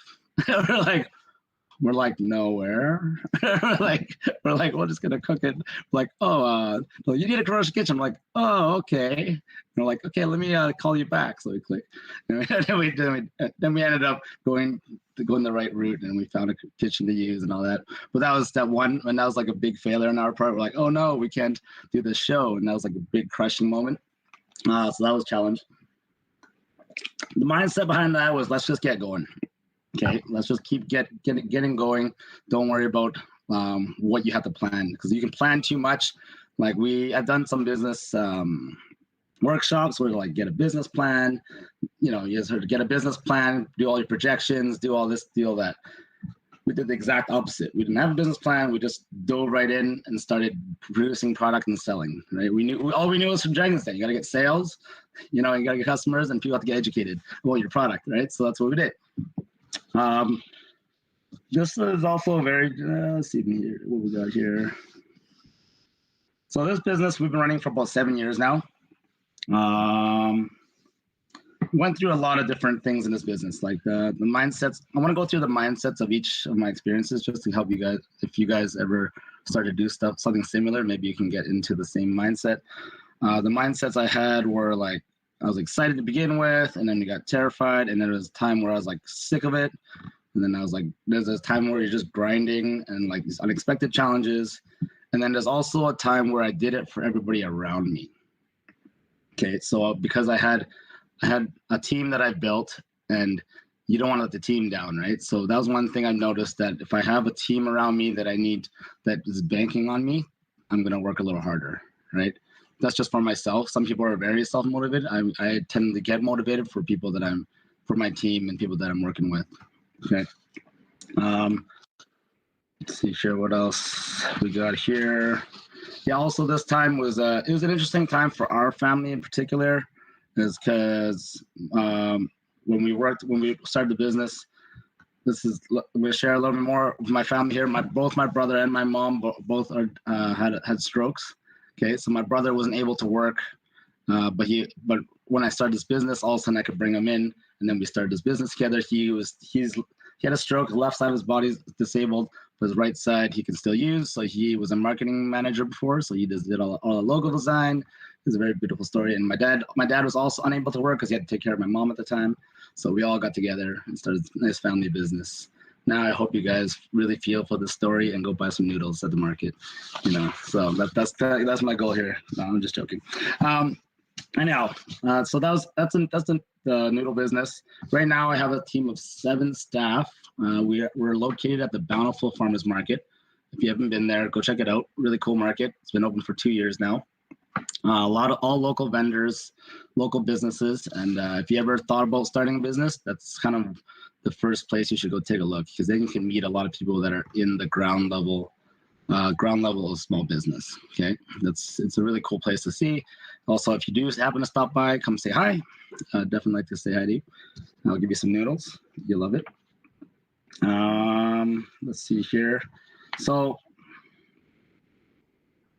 yeah, the main challenge of Golomain, actually, the noodle house there, I would say it taught me the power of making my life more than just about myself. Okay, so that was the mindset challenge. It wasn't just a physical challenge. I felt it was, before that, I was just working a job at a gas company, and I was just kind of doing things for myself, trying to build my own life. You talk about working on yourself. But then once I started doing that, I realized that it's more building a life for everyone around you, including yourself. And it's kind of like building your own small community, right? So I don't know if I'm going to go over time here. I'm not. I have a lot to say. Sorry. Okay. Okay, we're going to move forward here. So we talked about Golomain Noodle House. Let's talk about CrossFit coaching. That was something I did on the side here. I just always been kind of into fitness, but actually before CrossFit, I was kind of like, I just went to regular gym and like did what they call like bro gymming, just trying to get huge, try to get jacked and big. So that's just what you want to do. And then all of a sudden I got into CrossFit, started training in it. I kind of fell in love with it. And then I started coaching it. So currently I coach at Man-Made CrossFit on the south side, 99th Street, 33rd Ave. I've actually gathered a lot of, I would say, just kind of a little bit insights from actually coaching, and also from just learning about that space. First of all, it's to keep a good physical health I feel is really important just in your life in general. It's a good challenge. If you do physical activities, it doesn't have to be CrossFit, it doesn't have to be weightlifting. It just has to be, I recommend just doing any physical activity. It helps you on the chemical side, releases endorphins, all that. On the psychological side, I feel like it's like a therapy in motion. That's what I think. Things I've learned through CrossFit, actually a couple different mentalities. One big one was learning versus knowing. Okay. So these are 2 different attributes. When you're dealing with people, you learn how to know versus learn. You want to be the 2 attributes are knowing versus learning versus knowing. The high performing attribute would be learning. Low performing attribute would be knowing. Okay. So when somebody is posing a question to you or someone's doing something, if you go up to them and you give them a statement or something from the sense of knowing, you're automatically not learning. Okay, so in CrossFit, if I go up to you and then you're doing some type of lift, and I come up to you and I say, you're doing it wrong, you got to do it this way. Okay, that's me knowing what you're doing wrong. Okay, but if I come up to you and say I don't know your background, I've never coached you before, and I come up to you and I say, why are you doing it that way?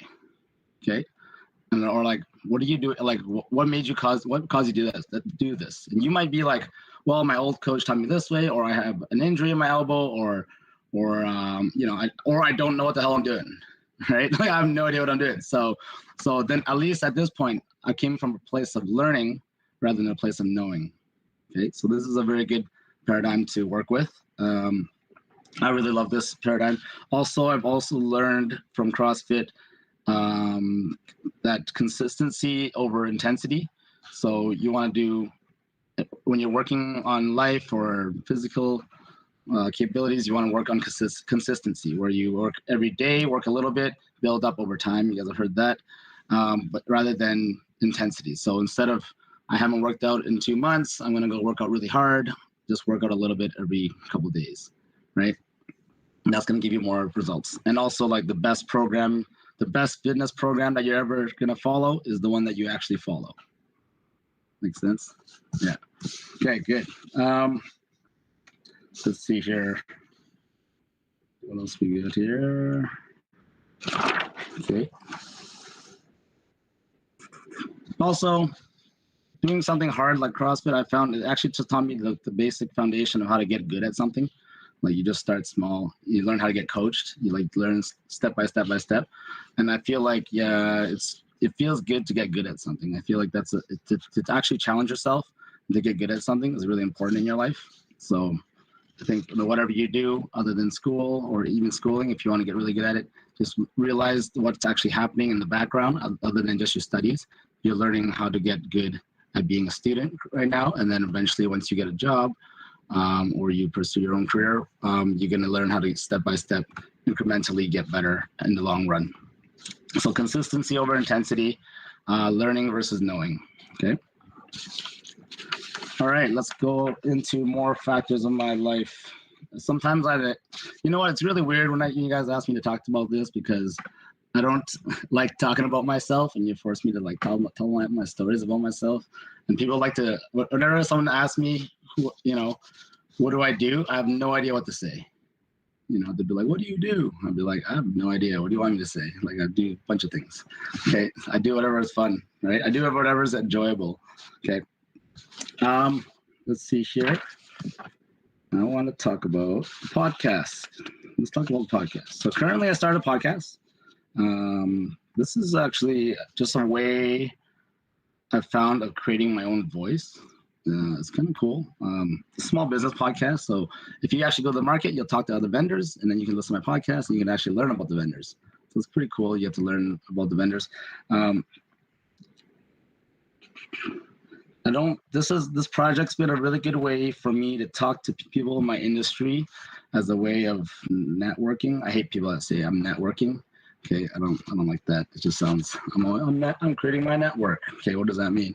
It's more so, I feel like it's just going and talking to people, like becoming friends. That's essentially what networking is, making friends in the space that you want to be, that you want in. So generally, if you're going to try to network, don't go around being like, I'm networking, right? Go there and just talk to people, become friends with them. And that's how you're going to build your network. That's kind of how I see it. And it's worked. It's helped me a lot. Okay. With the podcast, the one big thing that is a concept actually I learned off a different podcast, a critical thinking podcast. It's actually called action faking. So action faking is the concept of doing everything around what you're supposed to be doing. Okay, I'll let you think about that. Action faking is doing everything around what you're supposed to be doing. For example, for my podcast, I started making flyers. I wanted to make flyers. I wanted to make show art. I wanted to make all kinds of promotional material. I started an Instagram account. I was doing everything around actually recording. Okay, so what you want to action faking? What you want to focus on is the actual core action that needs to be done. Okay, so whenever starting a new project, don't start with everything around it. Like, don't build a schedule of everything you're going to do, but not do the things on the schedule. That's action faking, right? You got to just go and start at least a little bit of what the core action is, and then you can build from that, because that way you at least have a feeling of what you're supposed to be doing, right? I feel like people are like waving. I don't know what I can't. Oh, time. Sorry. Okay, I'll close it off here. I'll close it off. Sorry. I have too much to say. I'm sorry. Thought I wasn't gonna get 10 minutes. I guess I have too much. Quick things. When challenging yourself, I got a few just things I've learned over my time. Action faking is one of them. I just want to give you some techniques and strategies when you are challenging yourself, how to get through them, other than just kind of white knuckling it. Okay, Pomodoro timers are really great. So anytime you need to work on something, set a timer. Do like a 30-minute timer, like what I'm doing writing for podcast or stand-up comedy. I haven't got there, but anyway, stand-up comedy. You just start a timer, start writing, and then if you want to go beyond that timer, you go beyond that timer. 3-second rule. Take the first step within 3 seconds. So if you need to, for me, it's writing. I'll just sit down at the chair that I always write at within 3 seconds of thinking of the actions. That way you get there. Okay, that helps you create the habit. And yeah, okay. Reason I started stand-up comedy, just so you know, is because I was terrified of public speaking. And I figured in my mind, what's the hardest form of public speaking? So I figured, let's go try it and do stand-up comedy. Anyways, am I out of time here? Shake your head. Yes, if I am. Yeah. Sandra's saying, okay, good. Okay, thanks for having me here. Challenge yourself through hard experiences and self-discovery. These are the things I discovered about myself. I hope my experiences might help you through your life and everyone watching. I wrote here, and the more self-discovery you obtain, the more self-awareness you'll have and with yourself, and the happier you'll be. You'll start to see things you love and things you really don't love, and also things that you have to do in order to get through your life. Key things here: stop action faking in life. Do what you know needs to get done. Don't overthink it and get after it. I hope my story has been somewhat interesting. I'm 37, just so you know. You guys are probably in the early 20s, I believe. 37. I still don't feel like I know you're rushing me. I'm sorry. I'm just gonna talk.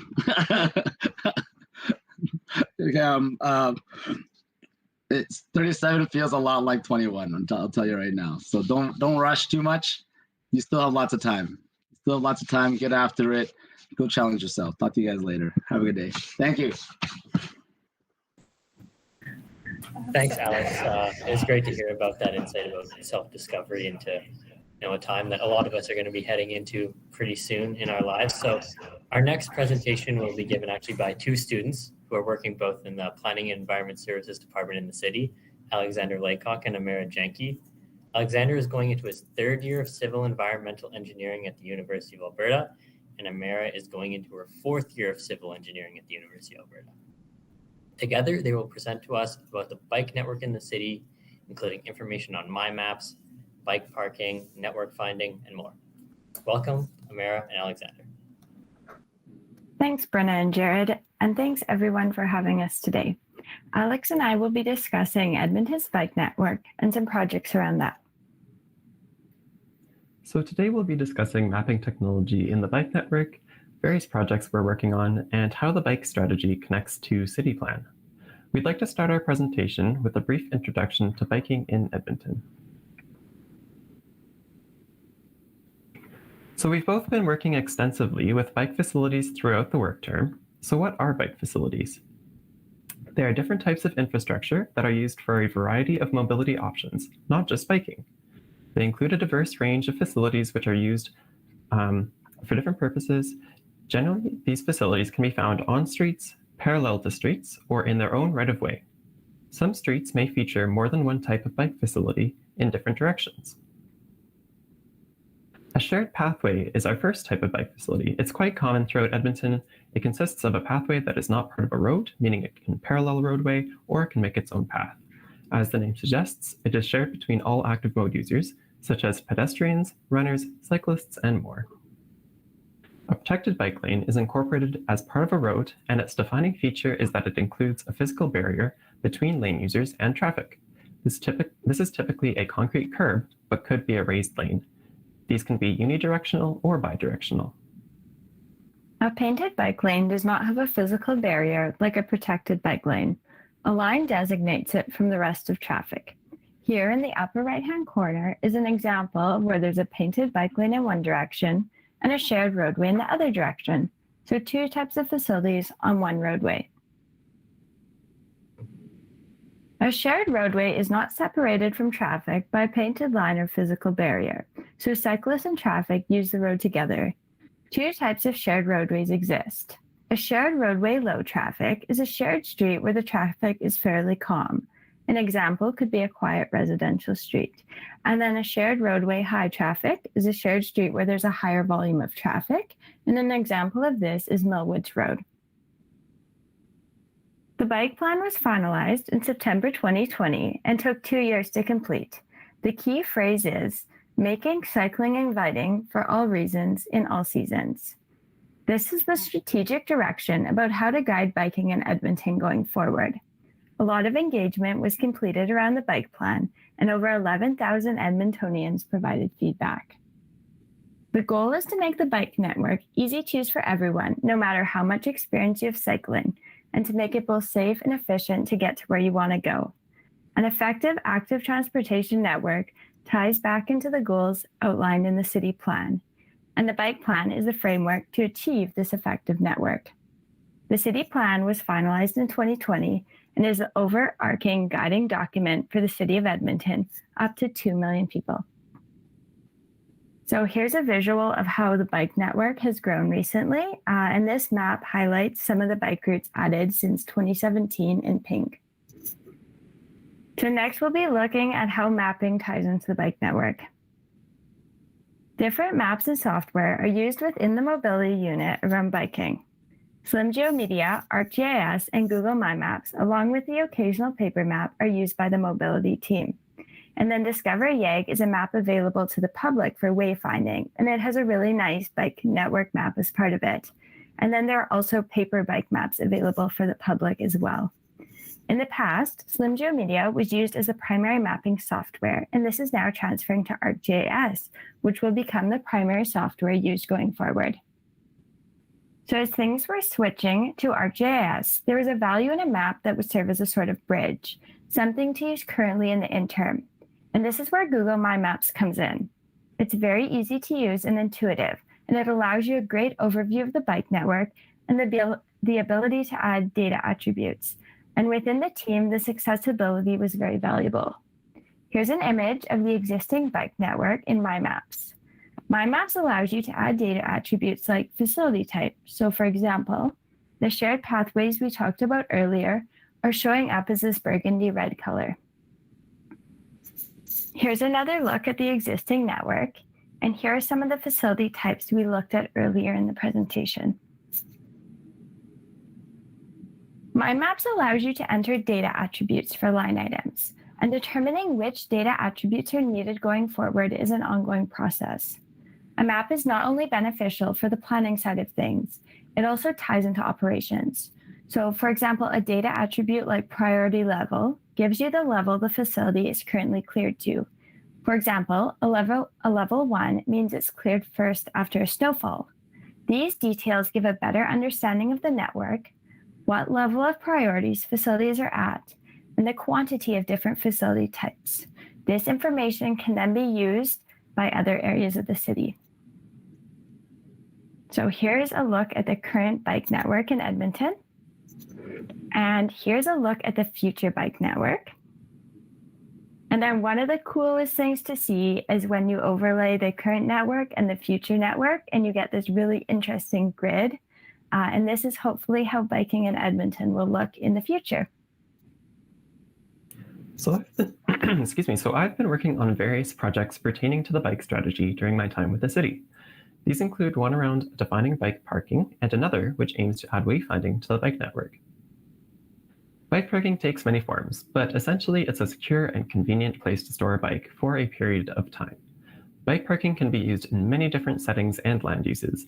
everything from heavy industrial to commercial and residential. It is used by customers and employees of a business, visitors to a site, or tenants in residential buildings. Providing bicycle parking has been proven to be beneficial. In fact, bike parking has been shown to increase customers to a business by up to a third. There are multiple factors that need to be considered in bike parking, as seen here. In terms of types of bike parking, there are two main types identified, short-term and long-term, which differ with regards to security and convenience, as well as duration. The number of required bicycle parking spots are based on criteria such as land use, type of business, location in the municipality, and existing or mandated vehicle parking. The other considerations to plan around include dimension, design, location, and others. Through the engagement for the bike plan, bicycle parking was raised as an important consideration in supporting cycling in Edmonton. Bike parking is an essential component of Edmonton's bike infrastructure and is currently somewhat of a missing link in some circumstances. With the elimination of vehicle parking minimums last year, bike parking lost regulation as well. Ideally, we'd like to provide recommendations to the zoning team concerning regulations that could be put into the zoning bylaw renewal and create a document for developers with guidelines around bike parking. The regulations would include factors such as the type of bike parking, so short or long term, number of bike parking spots required, dimension and design, etc. The guiding document would include recommendations for wayfinding near bike parking and ideas for end-of-trip facilities such as change rooms and lockers. Moving on to bike network wayfinding, it is important to define wayfinding. Wayfinding is inclusive of all components that contribute to helping people find their way, in this case within the bike network, such as signs, symbols on pavement, and traffic lights. Ultimately, this project aims to create a wayfinding system for the bike network in Edmonton that can help cyclists know where they are, where they're headed, and provide distances to various destinations. There are a variety of different signs that will be implemented into the network in phases, as you can see here. A challenge that we have faced is how to sign consistently throughout these phases, to come up with a system that signs all the way to the final destination, but only signs in that particular phase. Maps have been essential to this project. I used maps that Amara created in my maps extensively to identify bike routes, and I added my own layers to include the destinations that we plan to sign to. Not only did maps provide a fantastic visual for the project, but they also gave us insights into some of the challenges that users may face if we don't design the wayfinding system properly. It was important to know what facility type each route was composed of and how many turns there are in a route in order to sign adequately enough for cyclists to remain on the right path. So finally, we'll look at how this all ties back into city plan. The city plan lays out different targets to achieve, and one of those is to have 50% of all trips being by transit and active transportation. It describes the active transportation network as enabling a variety of mobility choices and allowing Edmontonians to access necessary services. Things like mapping, data, wayfinding, and bike parking help further those goals. Environment is also a consideration in which the bike strategy is relevant. City Plan recommends designing and delivering mass transit and active transportation infrastructure to enable energy-efficient mobility. In fact, the mobility unit is in the process of developing a model that will estimate the amount of greenhouse gas emissions reduced each year as a result of commuters shifting from driving to commuting by bike. Finally, the bike strategy plays into equity considerations in City Plan. With such a diverse population with different needs, the bike strategy considers vulnerable populations who bike. Additionally, the bike strategy plans with a gender-based analysis plus lens and applies it to all cycling projects to serve Edmontonians as effectively as possible. Thank you for joining us today. If you have any questions, please feel free to reach out to us via our emails. Great, thank you, Alex and Amara. It's really cool to see all of the stuff that the city has in place, current and future, for parking and paths and all the tools. Makes me want to get out there and bike a bit. We'll move next to our presentation from a student working in the Community Social Workers Department, Cassandra Ting. Cassandra is studying business administration in marketing at NAIT. After working for several years, Cassandra realized that communications and marketing are her passion and is now working to achieve her goals in this field. Her presentation today is on a handy event for community social work teams. Welcome, Cassandra. Hi, thank you for the introduction. As my name is Cassandra Ting, and I'm going to give you a presentation about an event toolkit that I created for the community social work team. I have been working with this team for the last 3 months, and they're an amazing group of people, and they do wonderful things for the community. I created this toolkit as requested by my team, and they've been really working hard on the communication piece of things. With COVID, it really brought out the challenges on how they communicate to communities that they are involved in. And my job was to give them as many tools in their toolkit. And one of the communication pieces that they asked for was for event planning. And I love event planning. I love the social gathering of it. I love the atmosphere that it brings. And the event toolkit that I've created is a higher level toolkit, but it can be customizable to what they're looking for. I created it so it could be events for 2 to 1,000 people. And I tried to include everything that could be overlooked and created more so they could create more of an action plan out of it. We'll just run through it really quickly. So here is a checklist that I did at the front of the presentation. So you can kind of go through, they can print this out, they can just kind of use it as just a quick reference point when planning their event. And I went more into detail in every slide. So important details. Ask yourself these 3 steps. Step 1, define your event purpose. Step 2, set the event goals. And step 3, time for ideas. Also 2, picking out a date and time for the event. There's 9 factors to choose from to eliminate poor attendance. You know, your audience, the work that needs to be done, popular vacation times, bank holidays, just major points that you need to kind of think of when planning your event. I do a little bit of different thinking than everybody else. I actually like to do the guest list first. And the reason it gives you is just how large of the venue that you need to book. For me, you know, if you book an event and you think that 50 people are going to show and then you book that venue and you needed actually 100, well, then you're going to be scrambling last minute to do the venue. And also like special guests you like to notice, they're highlighted, noted who they are. And I also created a template that they can work off of for future guest list events that count up the attendance.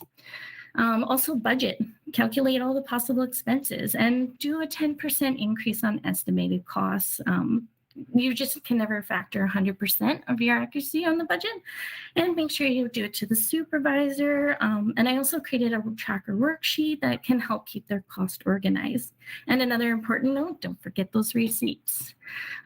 Things to look out for your venue, you know, budget, set your bed. Again, budget's very important. And it's one of the biggest overhead costs. Set the date, make sure that it aligns with the date that you have chosen.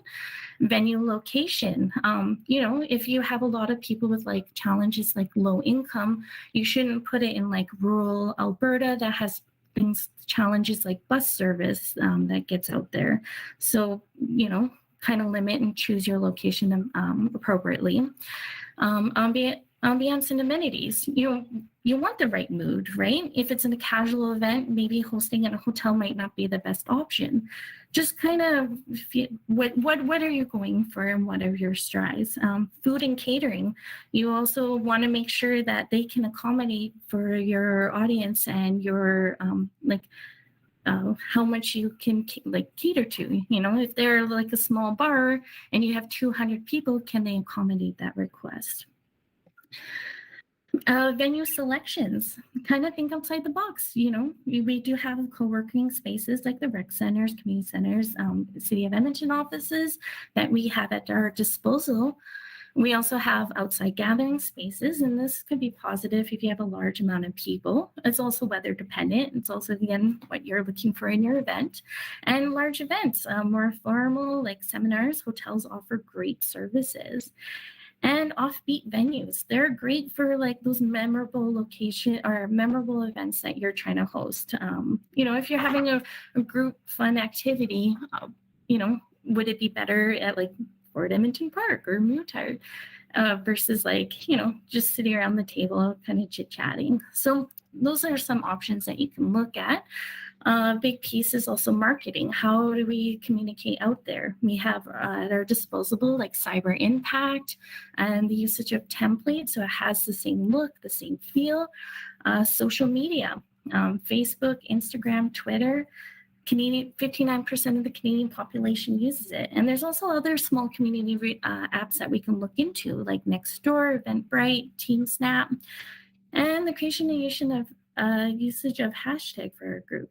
And also creative posters with such online software as Canva, or we can use a creative team at the City of Edmonton to help create our posters. I did just a small example of the social media posts. Less words are better, use plain language. I also put in the Google document of the City of Edmonton guidelines in regards to the rules of how social media is posted. And for guidelines on planning your day of event, your checklist should include details and tasks. So you kind of want to make sure that everybody knows what and outline the tasks when you'd like to see this done. Does it need to be done the day before, the day of? Just make sure that the time-sensitive pieces are addressed and everybody's aware of those timelines, who the person's responsible. Get everybody on board, make sure everybody's on the same page on their roles and responsibilities. So when you show up to the event, everybody kind of knows what they're doing. And again, how much financial resources allocated. Everybody, the budget should be pretty communicated. You don't want to give a person $100 budget for like $500 or catering for a 500-person event. So just kind of always take that factors in mind. Extra considerations, permits. Do you need permits? Make sure you apply early. Some permits might take time. There's permits for like alcohol or like a liquor license, music. Contingency plan. Always live by the mantra that anything that can go wrong will go wrong. So come up with backup events, make sure that you're adaptable, and you need to enjoy the process. Safety, where are the emergency exits, fire extinguishers? Do the caterers have food handling permit? Are there people drinking? How do you address that? So always keep that back in your mind and kind of have it in your day of a plan. So if something comes up, you can address that. Event outline, again, prepare the outline to help your MC to help structure the event and provide them with all necessary background information and make sure that you point out the people that are important. Music sets the mood for your event. You can create playlists. You can also have things like Spotify, Amazon Music, and create a musical, have that in the background. And music can require permits, so it also ties in that early. And then briefing, just have that 5-minute talk before your event and just familiarize everybody and just kind of give them a little rah-rah before you start.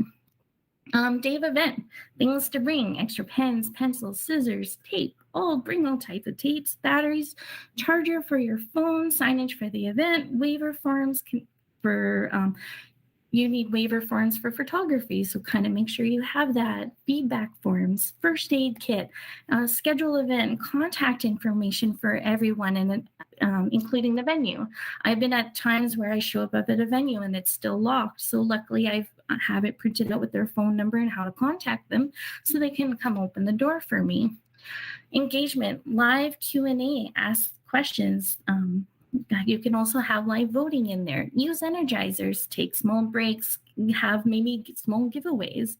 Network, talk to people at the event, listen to them and encourage feedback. And don't forget to do introductions. Motivation speeches. If somebody that has an impactful speech that you think that's relevant to your event, ask them to present. Have that motivation, have that why you're there and why it's important, and have an event survey. And for me, lessons learned. What happens after an event is almost as important as what happens before it. After the event do an event follow-up. Make sure that it's cleaned up. The event after the attendees have left, inspect the place to check that everything's in place when you first arrive. This will help make sure you have a good working relationship with the venue, which you might consider again, and it will have that network that you can build and have reliable partners to rely on. Team debrief, also sit down with everybody and just do a post-event and just say what events are, what was important at the event, what can you do better for future reference, and maybe do a survey monkey and just say, hey, what did you as attendees like about this event, and what do you think that you can do better? And make sure you record this information for future reference. Maybe somebody in a new role or an old role retires and a new person takes their place. Well, why don't you set them up with future, set them up with future benefits and have them a successful path. And every year, let's say you have this annually, you can always improve on it. And you guys did it. You planned that event. So great job. And I just want to say thank you. These past few months have been so valuable to me. I've been striving to go into a field that I've been really passionate about. And everybody that's in my team has helped me on my path. I have learned so much and I gained so much knowledge. And there is so much in the city that's involved in that I didn't even know. So I'm really impressed on working here. And I just wanted to say again, thank you for this opportunity. And yeah, thank you, everybody.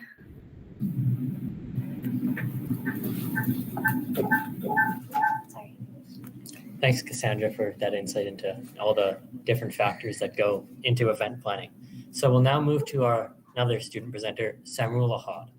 Samrul is working with the city as a business analyst summer student in the Financial and Corporate Services Department. Having recently completed his master's in economics from the University of Saskatchewan, this position with the city is his first since graduating. His presentation today will outline housing market features and the relationship that they have with construction activity in core neighborhoods. Welcome, Samrul.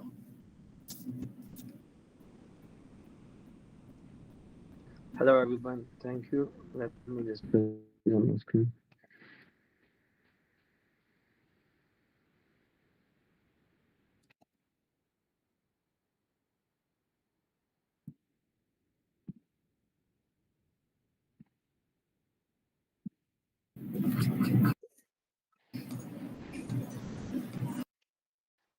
Thank you for the introduction. My name is Samrul, and I've been working as a business analyst summer student in the budget planning and development branch within the corporate and financial services department. The aim of my research project was to foster a better understanding of the variation in residential infill and redevelopment potential for the Edmonton's core and mature neighborhoods. To achieve this, I had two broad responsibilities. First being to do extensive research data analysis, and the secondly, econometric analysis. Within the data analysis, what I did was try to understand the historical infill trends, try to measure the land supply due to vacancies being created because of the end of life cycle of houses by neighborhoods, try to measure price fluctuations in real estate prices over the last 10 years, and also to do some extensive consumer economic analysis. And within the econometric analysis part, I tried to measure the impact of other factors on neighborhood uplift and neighborhood construction activity. I also forecasted at a very granular level how many houses, row houses, apartments, single apartments would be built in the Edmonton's core and mature neighborhoods. And I lastly did a bunch of ARIMA and fixed effect models for my research project. And however, because of the time constraint, I will be focusing most of my time on the consumer economic analysis part. And the motivation behind doing this is that city plans to have up to 50% of redevelopment coming from the core and mature neighborhoods, and the rest of the 50% from greenfield developments. By greenfield development basically means to increase the city's footprint and have the borders become broader and have like new houses built at the edge of the city. So that usually would involve extending the sewerage system, creating more roads and street lamps. So this usually is relatively less sustainable compared to just creating more houses in the core of the city. And in the city's plan, the city council has which the City Council approved in December 2020, it set out this bold claim of having 50% of new dwelling units being added through infill. And they want to do it by the time they reach 1.5 million residents in the city. And however, just because it's closer to the core, these housing options are usually more expensive than moving to the edge of the city. And now that it's more expensive, people might have a preference for buying suburban homes. But before we get there, we want to see how the income is distributed for the residents of the city of Edmonton. And this is a very typical income distribution graph for any place, and Edmonton is no exception. By this, I mean that the data is skewed to the left with a lot of right-hand side outliers. What this means is basically most of the residents earn income within a tight range. In Edmonton's case, it's between $30,000 and $100,000, with a few of them earning up to $250,000 or even more. And since now that we have established how the income distribution looks like, the next question was to see how much a house would cost in the core mature neighborhoods.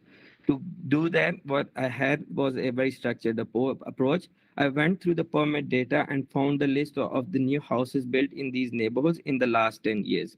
Once I had this list, I went to the POSI application and I tried to find their sale price and when they were sold. If they were sold in 2010, what money were they sold for, and similarly if they were sold in 2020, how much money they were sold for. And before I could aggregate all these, I can't just assume that they are the same prices, because in the past things might look different than what they are in the future. So I had to scale every price to $20. And to do that, I needed a housing price index. And for that, I used TerraNet's housing price index for Edmonton. Here, what it means is the black line moving up and down is the year-over-year rate of return for housing price index in Edmonton. As you can see, it sometimes move up or below 100%, which means some years people made a profit holding houses, and some years they made a loss.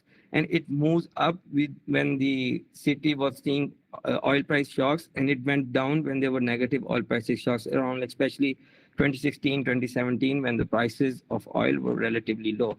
And the purple line is the compounded rate of return. So this basically means is that how your investment changed, assuming you invested in 2010. For example, if you had invested $100 in the housing price index in 2010, you would have $108 today after holding the investment for 11 years, which is relatively very, very low. It comes out to be less than 1% of rate of return per annum on average. And there are some other asset classes which are performing much better than this. But now that I had this index, I scaled up all of the house prices to $20. And these are the neighborhoods which are the least expensive neighborhoods in the core and mature neighborhood outlay of the city. As you can see, they start around $200 per square foot. This doesn't exclude basement area and also is only accounting for the living space. So it only looks at the house living space itself, not the whole backyard and others included here. Those aren't included here. So as you can see, if, for example, if you want to buy a house which is say 2,000 square foot in size, you should expect to pay at the very minimum $400,000 for a house in these core mature neighborhoods. And it would only go up from there. And how high can it go? These are the 10 most expensive neighborhoods in the core mature neighborhoods list. And as you can see, they can go as high as $600 per square foot. And if you want to buy the same 2,000 square foot house, it can be as high as $1.2 million. And since we've already established that the people aren't making high sums of money in the city, you would like to see how much of a house can a person own and a certain income.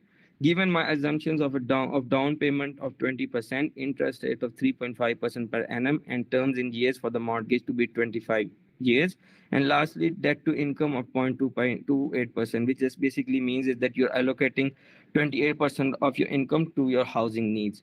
And the average size of a house in these neighborhoods came out to be 1,874 square foot. So assuming you want to look for an average size house in these neighborhoods, the minimum you would need is $112,000 to buy a house in Parkdale, and it only goes up from there. And you might have to maybe making up to $250,000 per household to own a house in some high-end neighborhood such as Windsor Park.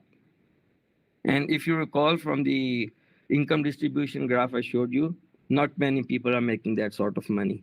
The opaque graphs on the left are the ones who are just basically left out of the market just because they don't make enough to own a house in these neighborhoods.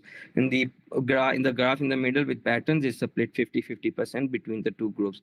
And if you add all these up on the right-hand side, you come up with the figure of 25%. This basically means that 25% of the residents in Edmonton earn enough that they can own a single-family house in these core and mature neighborhoods. And so 3/4 of the population is just left out because they don't make enough money to own a house here, single-family house. However, this does not mean that these can't live in these neighborhoods. And in conclusion, since city aims to achieve 50% of residential development activity through infill in its growth to 2 million residents, infill housing is as I said, more expensive than greenfield housing because it's closer to the core of the city. At most, 27% of Edmonton houses would be able to afford a single-family home in infill area. And however, this does not mean that if they can afford a house, they would live in the core area. They might have a preference for living in suburbs with big backyards. So this could even shrink to a smaller number if they're looking for a lesser house in size. The City of Edmonton also has set out an infill target, which seems to be very aggressive. However, it can still be done if they provide cheaper housing options such as high-rise apartments or row housing and so on.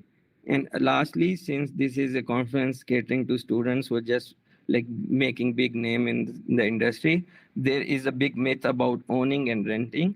Apparently, it seems for Edmonton, owning a house does not provide you a huge wealth gain opportunity. So you might be better off just renting and using the equity in other asset classes to make more money for your dollars. And that's basically it for my presentation. Thank you for joining in and have a good day. Thank you, Samrul. Thanks for that insight into everything about what's happening with housing right now in the city. That was really great. So also thank you to all of our student presenters that were here today and to all of our guest speakers. Yeah, we're going to move next to a recorded presentation from Azure Liaw. Azure is a recent graduate from the Architectural Technology program at NAIT and is currently working towards a Bachelor of Technology. Her position at the City of Edmonton this summer was as an Architectural Technology student in the Urban Planning and Economy Department. Her presentation today is on the ways that addressing is important.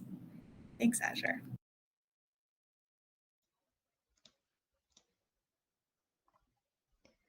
Hi everyone, my name is Azure, and this summer I had the opportunity to work with the city as an architectural technology student, specifically with the addressing team. Today my presentation topic will be about all the ways addressing is important. So first, a bit about me before I dive into the world of addressing. I'm a recent graduate from the Architectural Technology program at NAIT. I've always been interested in designing buildings and making structures from a young age. I enjoy creating things and being a part of a bigger picture. With that being said, I'm really grateful to have gotten the summer opportunity because I get to do just that. I determine and create addresses for upcoming residential and commercial buildings. I believe that addressing is very important for the development of our city, and I find great accomplishment in the work I do. So what is so great about addressing? You may not realize it, but you probably use your home address every day.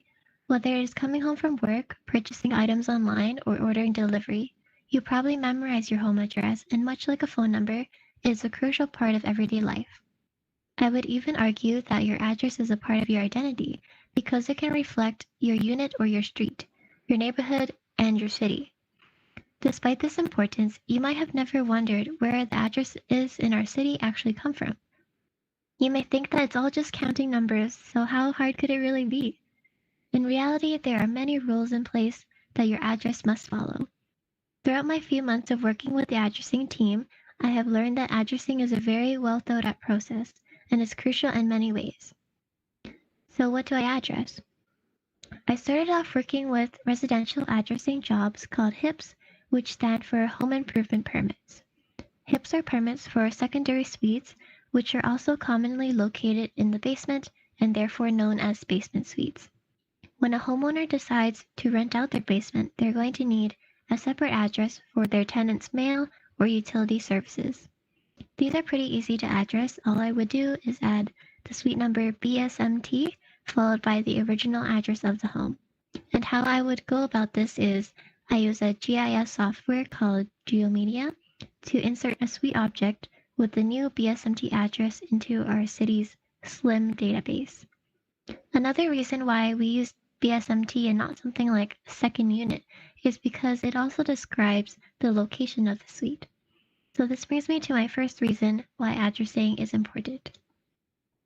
Addresses are descriptive and unique. Here's a short list of just some of the many different descriptive suite affixes used in addressing.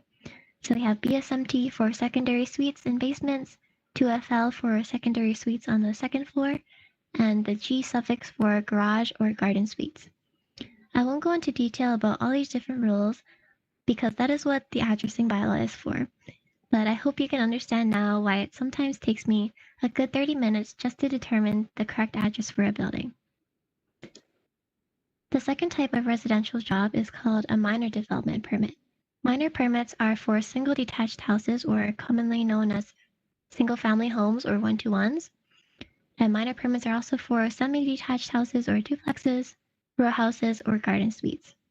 If you're unfamiliar with what a garden suite is, it is usually a two-story building with an occupiable suite on the second floor above a garage. Minor jobs can be a bit trickier as sometimes they require me to create an entirely new address. Here's an example of a development I thought was pretty wacky. These two permits came in at the same time, one for a semi-detached house with 2 secondary suites on the second floor, and the other permit was for 2 attached garden suites in the back. So this example perfectly showcases why those suite affixes I showed earlier are really important. First, we would start off with the address for the 2 primary dwelling units. I would obtain these addresses from the titled lot of which this building is located. So for example purposes, I will use the fake address of 1002 and 1004 123 Avenue. Next, I would determine the addresses for the secondary suites. In this case, because the suites are on the second floor, I will use 2FL followed by the house address. Lastly, to address the garden suites, I would use the suffix G after the house number. And that is how I address this development. At first, these 2 jobs sounded a little daunting, but by using suite affixes of 2FL and G, we created 4 new unique and descriptive addresses. The next type of job I work with is called a major development permit. Major permits are for larger scale residential developments such as apartments, commercial buildings, general use buildings, and etc. These major permits can range from creating 1 additional address in a new commercial building to creating hundreds of suite addresses for a multi-unit housing building. So I'll now present another reason why addressing is important and then discuss a major permit I worked on that will help to explain it. So number 2, correct addressing is crucial for emergency services. There's a reason why specific requirements are in place for displaying addresses on buildings. Having a correct address that is clearly visible on a building allows police, fire, and ambulance to navigate to your location quickly if ever needed. If an emergency were to occur, emergency services rely on addresses that uniquely describe their location, but also follow a clear sequence. So here's an example of a 149 dwelling multi-unit housing development that I helped to readdress. A colleague of mine on the addressing team had previously addressed the units, but the developers of the project decided to add 2 more triplexes to the site, as shown by these red circles here. This would result in 6 additional dwelling units, and because of their locations, this would cause a break within the previously addressed sequence. Additionally, the developers provided their own addressing plan as seen on the right. As you can see, the numbers along the west side appear to follow this sort of zigzag pattern. And then suddenly the sequence ends at this line, with another sequence going on the other side. So what I just tried to describe probably does not make much sense, but that is because these addresses do not follow a sequence whatsoever. So imagine yourself as an emergency responder driving an ambulance. You would enter the complex and turn left and follow the road along here. You would see Unit 61, then 60, 59, and 58.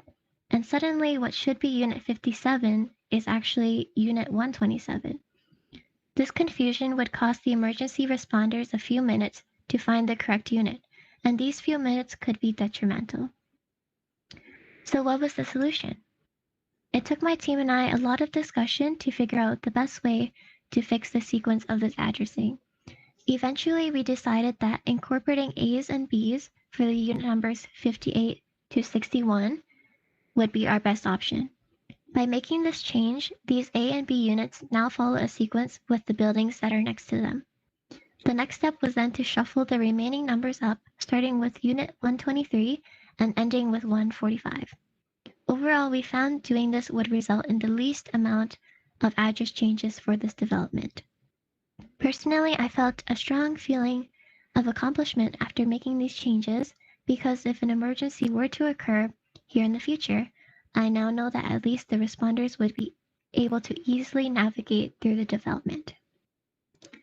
So hopefully I haven't bored everyone yet with all this addressing talk. I know it can be a lot of information to take in, especially in just a 10-minute presentation. So I'll now talk about my third and final reason why I believe addressing is important, and that is addressing brings a community together. So as my contribution to this year's conference of Challenge Yourself, I thought I would challenge myself and take action to get to know my neighbors a bit better. And what better way to do that than to create a cute little sitemap? I was going door to door meeting neighbors I had never talked to before and asked them if they would like to be part of my map. And while I was doing this, I realized that all my neighbors shared one thing in common. All our houses were addressed off the same avenue.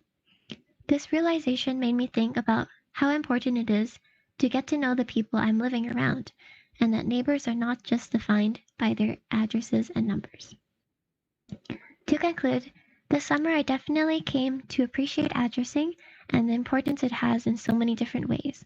I hope that you learned a bit about addressing from my presentation, and I encourage you to keep on challenging yourself this year. Thank you.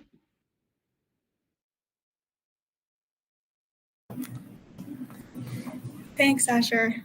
We'll move on next. Our next speaker is a psychotherapist who loves to talk. He was born in Guyana and earned his doctorate degree in education at the University of Toronto. He is a Toastmaster and as such is enthusiastic about challenging young professionals to develop both their public speaking and their leadership skills.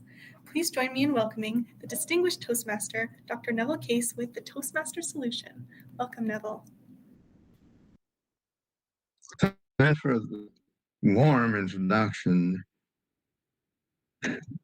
According to Ralph Smedley, the founder of Toastmasters International, the unprepared speaker has the right to be afraid. He also said that people are more willing to follow a leader who knows where he's going.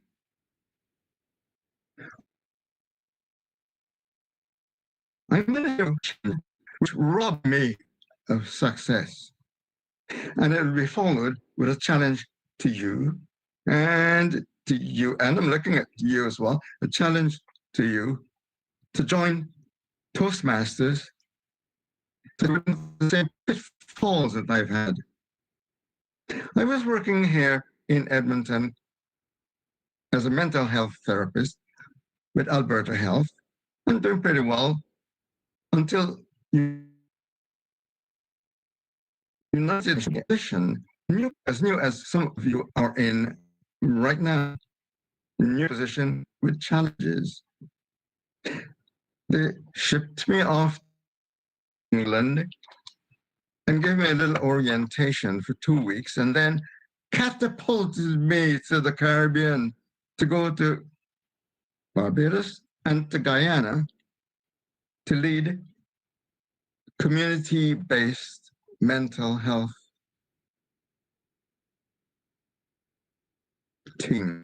After arriving in Barbados, invited to a meeting with between 20 and 60 healthcare professionals. I took a cozy position in the front until the MC called me, Dr. Case, please come to the lectern. I was smiling as I went.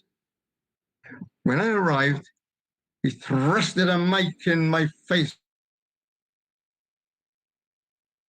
Without knowing, Dr. Case, and he emphasized the doctor, sarcastic.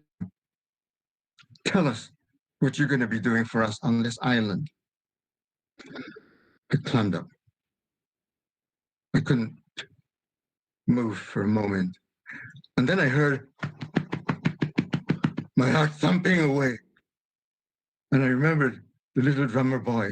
Not only that, my thumb of my hands was so sweaty I could hardly the mic. My knees were going like this.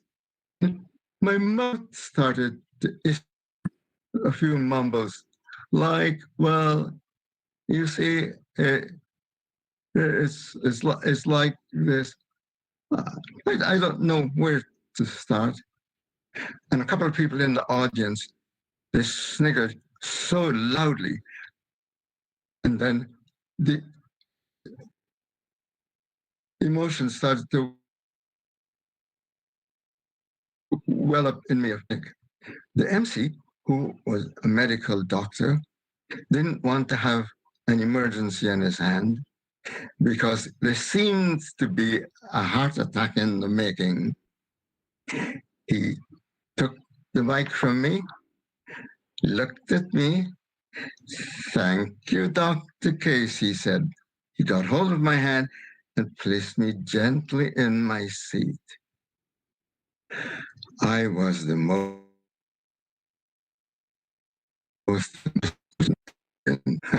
I ask you, please don't ever get in a position like that or anything even close to it. What did Smedley say? That the unprepared speaker deserves the right to be afraid. Now, moving on to the next challenge. 3 weeks later, I arrived in a 3-month assignment to lead a community-based mental health team. I think I was a pretty good therapist in Edmonton, but the leader? No. That's a different story. It was a disaster from the beginning. And the morale was low. And do you know what my team said? My team said I was compulsive, I was obsessive, and obsessive compulsive, and they repeated it both ways, backwards and forward. They also said that I compel them instead of inspiring them. I wonder why they didn't follow me. According to Ralph Smedley again, we'll follow where he's going. When I arrived back in Edmonton, I shared my 2 challenges, the challenges which robbed me of success. I shared them with a colleague of mine. And he said, I know what you need. You need Toastmasters. Toastmasters, what's that? Never mind. You come with me. And he invited me to a Toastmasters meeting. I went. I was skeptical throughout all the time. He went back. He invited me again. I declined. And again, I declined. And on the fourth occasion, I went. And then I found the solution to my two problems. Toastmasters. What is Toastmasters? Toastmasters is a non-profit international organization which teaches people around the world. As a matter of fact, yeah, around the world. And in Edmonton, I said when, not if, when you key in to Toastmasters International and you ask for a club 2 miles radius of downtown Edmonton, you'll get 2 clubs. 5 miles radius, you'll get 5 clubs. 10 miles radius, 60 clubs available to you. What happens there? The meetings last from 1 hour to 2 hours. The 1 hour meetings are at lunchtime. There are a number of clubs in Edmonton downtown which meet at lunchtime from 12 to 1. There are 4 components in each of the meeting. One of them is a business meeting. At the business meeting, you will learn how to conduct an organized business. The businesses are followed by Robert's Rule of Order or parliamentary procedure. When you have time and you sit the city hall where the city meetings are held, they're formal and they follow the Robert's Rules of Order. You learn how to be a chairperson. You learn how to quell conflict that happens in a meeting. It's worth it. They're what we call the soft skills, which are added to your engineering, your master's degree in economics. They're soft skills. Important is prepared speeches range from about 1 to 3 in evening. And when you volunteer to make a prepared speech, it would be a humorous speech, or it could be a speech of information. I heard some very educational presentations here today. You'll learn about the beginning, the body, and the closure of a speech. Things like vocal variety, clear voice and lower pitch, facial expressions when needed, and nonverbals. As you move along the ladder and develop the skills, it will help you to avoid some of the pitfalls in public speaking. Another thing that happens at the meeting is the impromptu speeches. And the impromptu speeches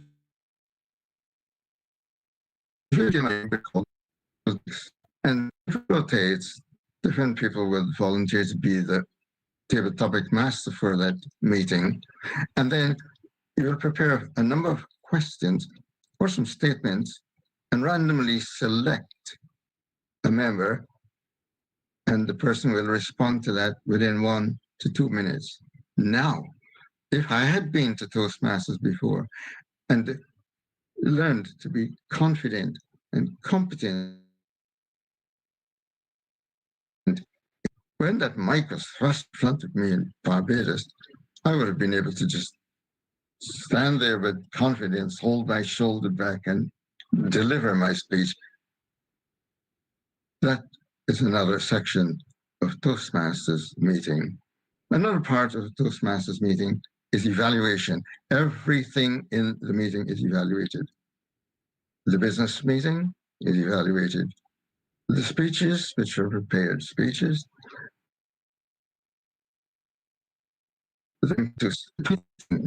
how friendly was the meeting? If there were guests, how did we treat the guests? The rapport of the meeting. I will sum up by saying, I started off by sharing with you 2 challenges which robbed me of success. And I shared with you also The benefits of Toastmasters Club, which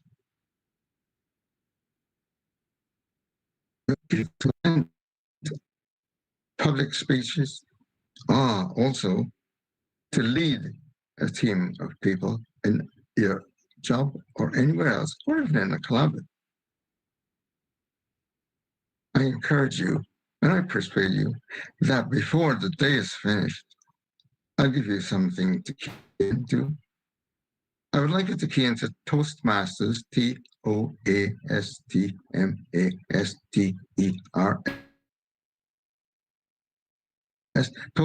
Follow the prompt to your email address, and it will show you all the clubs within 2 miles, 5 miles, 10 miles, 25 miles. Should you run into problems, I'll give you my email address. N like nothing, N case like a case of good oranges, N case at shaw.ca. Now, remember the quote I started with, the quote of Ralph Smedley, that the unprepared speaker deserves the right to be afraid.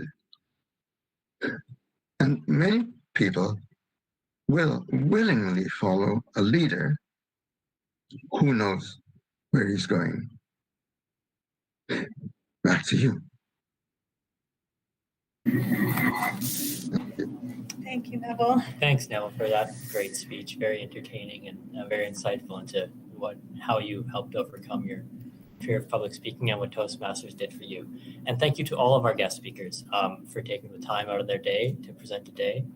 And as a thank you for all of you, to Cheryl, Andre, Alex, and Neville, the Royal Alberta Museum has actually been kind enough to provide us with a free guest admission for each of you. So we'll remain in contact with you and make sure that those get to you. And again, thank you to all of our guest speakers, and thank you to the Royal Alberta Museum. So our next presentation is a recorded presentation from RaeAnn Harper. She is a Plains Cree and Métis woman from Onion Lake Cree Nation in Treaty 6 territory in Lloydminster. She is studying Native Studies at the University of Alberta and has been working for the city this summer in the Indigenous Relations Office and Citizen Services. The presentation today is about understanding the Indigenous framework.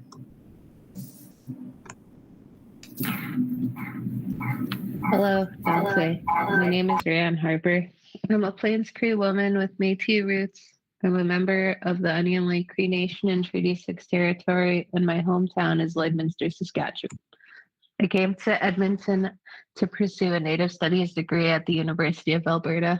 This summer, I've had the opportunity to work in the Indigenous Relations Office in the Social Development Department here at the City of Edmonton. Within this position, I've had the chance to learn about the Indigenous Framework, the Indigenous Framework toolkits, and their purpose. The City of Edmonton and myself acknowledges the traditional land on which we meet and work on is Treaty 6 territory. I'd like to thank my fellow Indigenous peoples whose ancestors' footsteps have marked this territory for centuries, such as the Neheyaw Cree, the Dene, the Anishinaabe Saulteaux, the Nakota Iska, the Nakota Sioux, the Nitsapi Blackfoot peoples, and also acknowledge this as the Métis homeland and the home of one of the largest communities of Inuit south of the 60th parallel. It is a welcoming place for all peoples who come from around the world who share Edmonton as a home. In this presentation, I'm going to share information about the Indigenous framework and the development and creation and what that means for the City of Edmonton.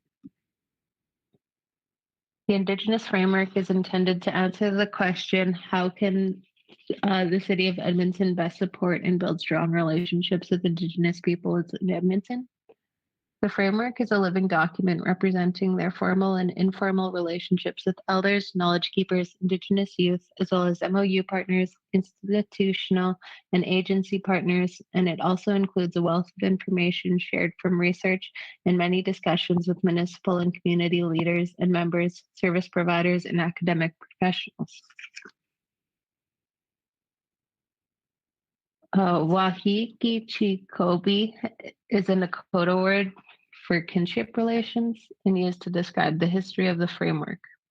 The process of co-creating the Indigenous framework with elders, knowledge keepers, community partners, youth, and the broader Indigenous community has been like a river with many ebbs and flows of cultivating new and old relationships along the journey. The City of Edmonton has navigated this journey with the Edmonton Public Library, the Edmonton Police Service, and the Edmonton Arts Council, who have been part of the planning process throughout. Within the framework, there are 4 roles that guide how employees can implement the 4 roles into their everyday work activities. These are guideposts that show us how each employee can contribute to building kinship relationships with Indigenous peoples in Edmonton. Regardless of whether you're a bus driver or a rec facility attendant, a planner, a social worker, an engineer, there are things that you can do as a public servant to live out these roles as a listener, a connector, a partner, and an advocate. As a listener, we listen with open hearts and minds when Indigenous people share their stories and experiences.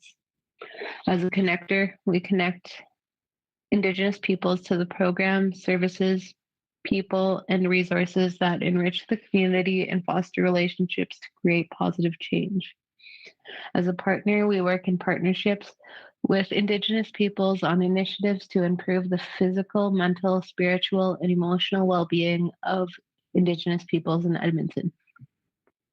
And as an advocate, we stand with Indigenous peoples to create a safe and inclusive city where everyone is treated with dignity and respect. There are 7 commitments that bring these 4 roles to life.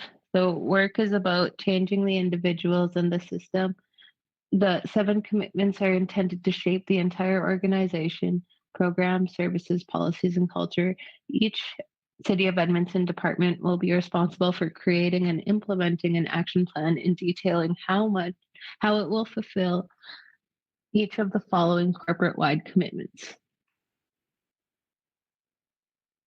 Corporate commitment number 1 is to support the journey of reconciliation by applying the Truth and Reconciliation calls to action and the Missing and Murdered Indigenous Women and Girls calls for justice and the United Nations Declaration on the Rights of Indigenous Peoples as a foundation for the Indigenous framework. Commitment number 2 is in partnership with organizations, businesses, academic institutions, other orders of government, and individual citizens, eliminate the systemic racism and discrimination that Indigenous peoples face in Edmonton. Commitment number 3 is to identify and implement ways to make sure city spaces and buildings are welcoming and safe for Indigenous peoples and ensure they can see themselves reflected in the city's spaces and places. Commitment number 4 is to support all city staff to build relationships that honor the framework's 4 roles within their interactions with Indigenous peoples and increase the staff's knowledge of Indigenous cultures, traditions, and worldviews through education and learning opportunities.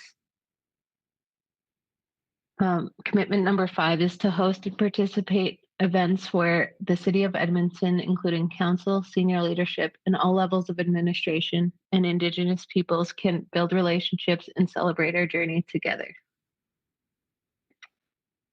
Commitment number 6 is to identify and remove the systemic barriers that exist for Indigenous peoples gaining employment within the City of Edmonton and create career development opportunities for Indigenous employees. Commitment number 7 is to ensure Indigenous peoples and city staff are informed and engaged when appropriate on actions the City of Edmonton takes in relation to the Indigenous framework. What does this mean for me as a city employee? The City of Edmonton has been on this journey for years of starting to rebuild trust and understanding. This framework is a starting place. It's a call to action for all of us as public servants to create an integrated and corporate-wide understanding of not only what our relationships with the Indigenous community need to look like, but for how we need to demonstrate our accountability and our actions need to match our desire for reconciliation. To support the implementation of the framework, there is a corporate steering committee that is implementing a corporate-wide action plan that relates to each of the 7 commitments.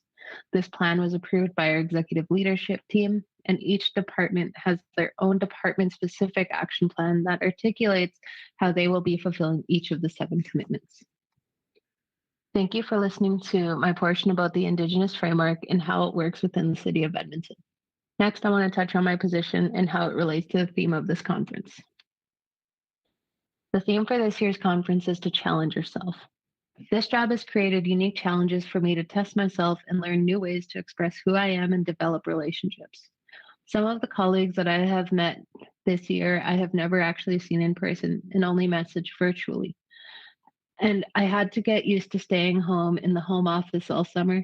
This definitely has demonstrated resilience for me because I had to commit to not only spending the last year of school online, but also the summer as well. One thing that I was very surprised about was the accessibility of the platform that everyone was using. This position had got me to really understand the Google Workspace platform and how to collaborate on projects virtually. This was a great lesson because I know I will take it with me to other spaces like future career or back to my studies.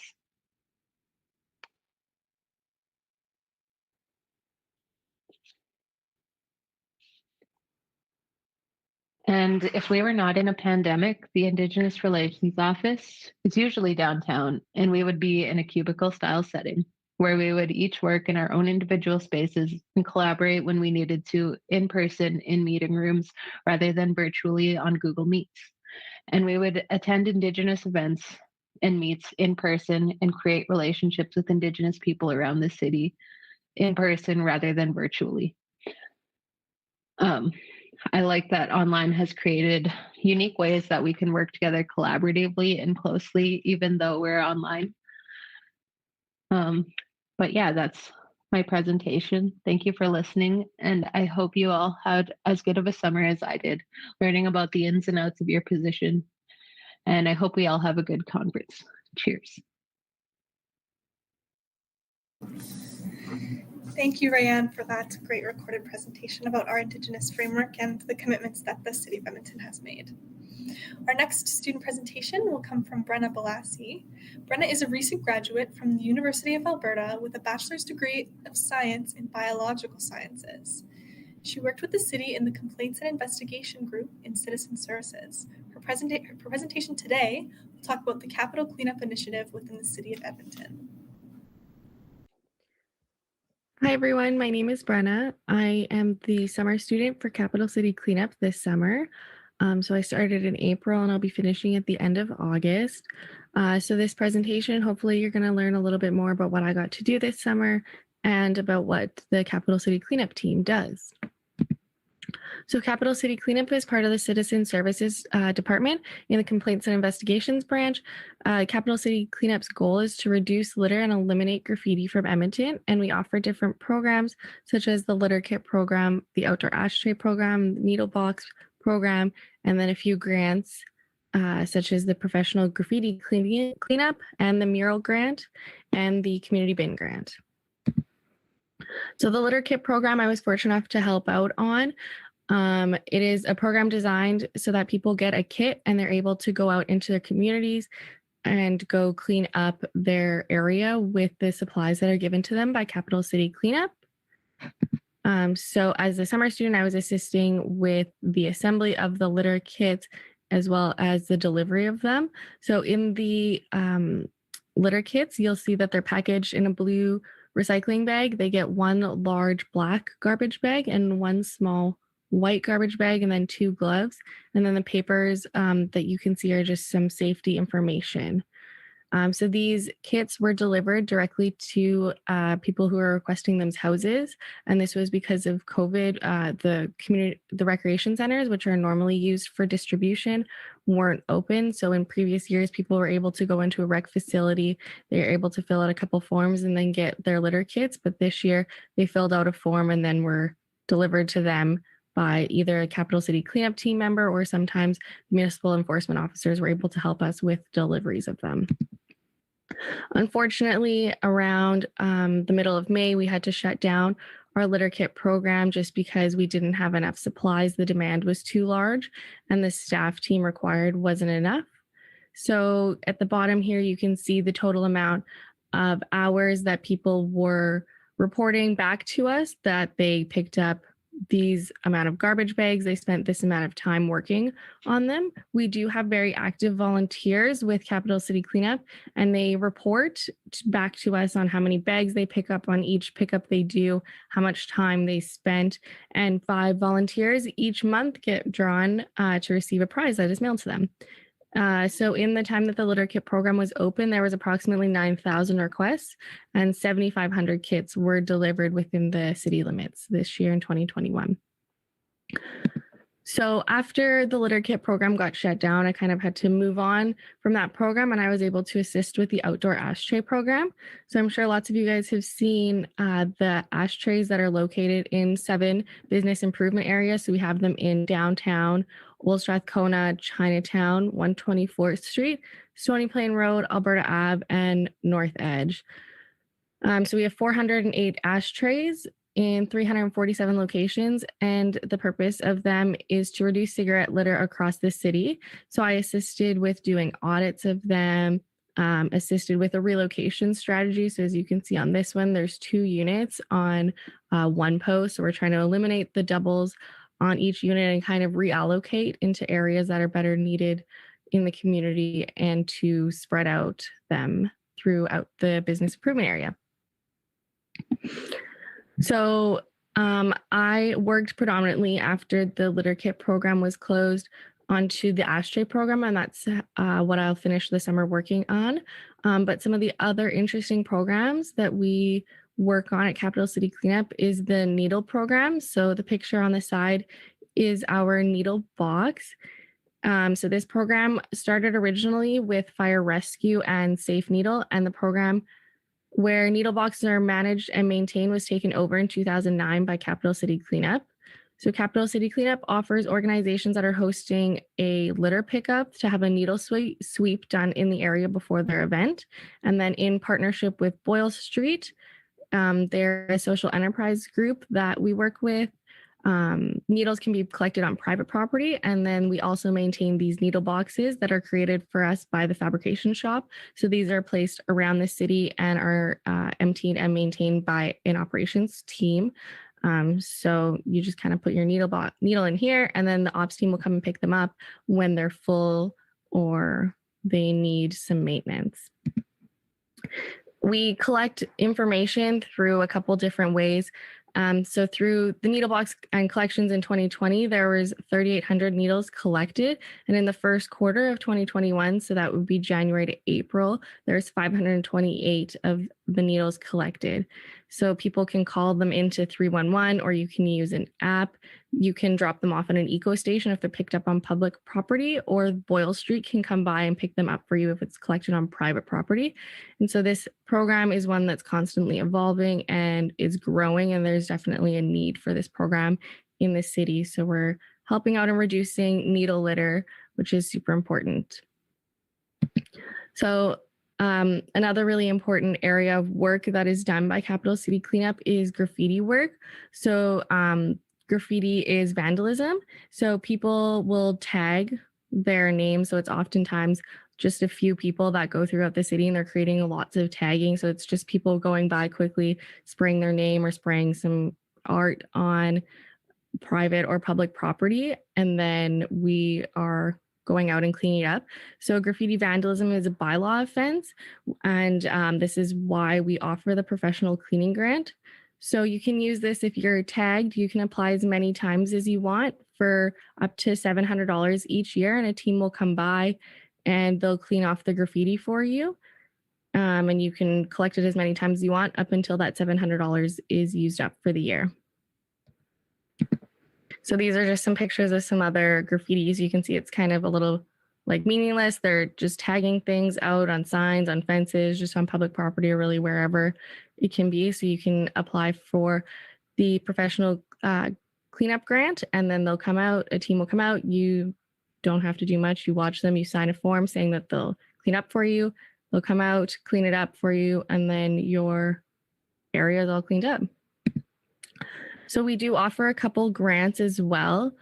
So the community mural grant is one that's offered for not-for-profit organizations, and they can apply for funding for up to $5,000 to help cover the expenses of a mural on a highly visible wall with a history of graffiti vandalism. And the idea behind this is that a mural will help to reduce graffiti because taggers will respect the art that is done by the person who's created the mural, and so they won't tag over the mural. So by having murals up around the city, we're reducing graffiti.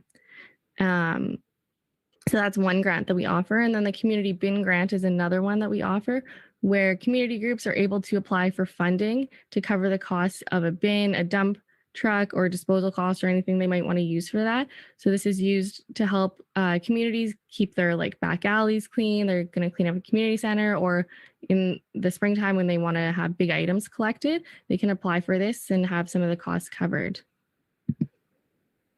These are some of the pictures of the murals that are done in the city.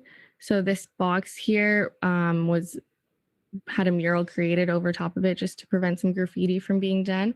Some of the murals around the city are super nice. So if you guys have any questions about Capital City Cleanup or anything that I worked on or mentioned, you can send me an email on my City of Edmonton email. I really enjoyed my time working on Capital City Cleanup. I really feel like I'm making a difference in the community. I'm really giving back and keeping Edmonton cleaner and more attractive and vibrant for the people that work here, the people that live here, and attracting anyone that wants to come here to come visit. So yeah, thank you so much. Thanks, Brenna, for that great presentation and insight into all the great programs that Capital City Cleanup is doing. Next up, we have a presentation from Dongdong Wei on the prevention of battery-induced fires and waste. Dongdong is a PhD candidate in engineering management at the University of Alberta and studies machine learning to improve the reliability of wind turbines. He has worked with the Waste Services Group at the Edmonton Waste Management Center to look into better battery recycling. His presentation today will be on the steps to take for prevention of lithium-ion battery-induced fires.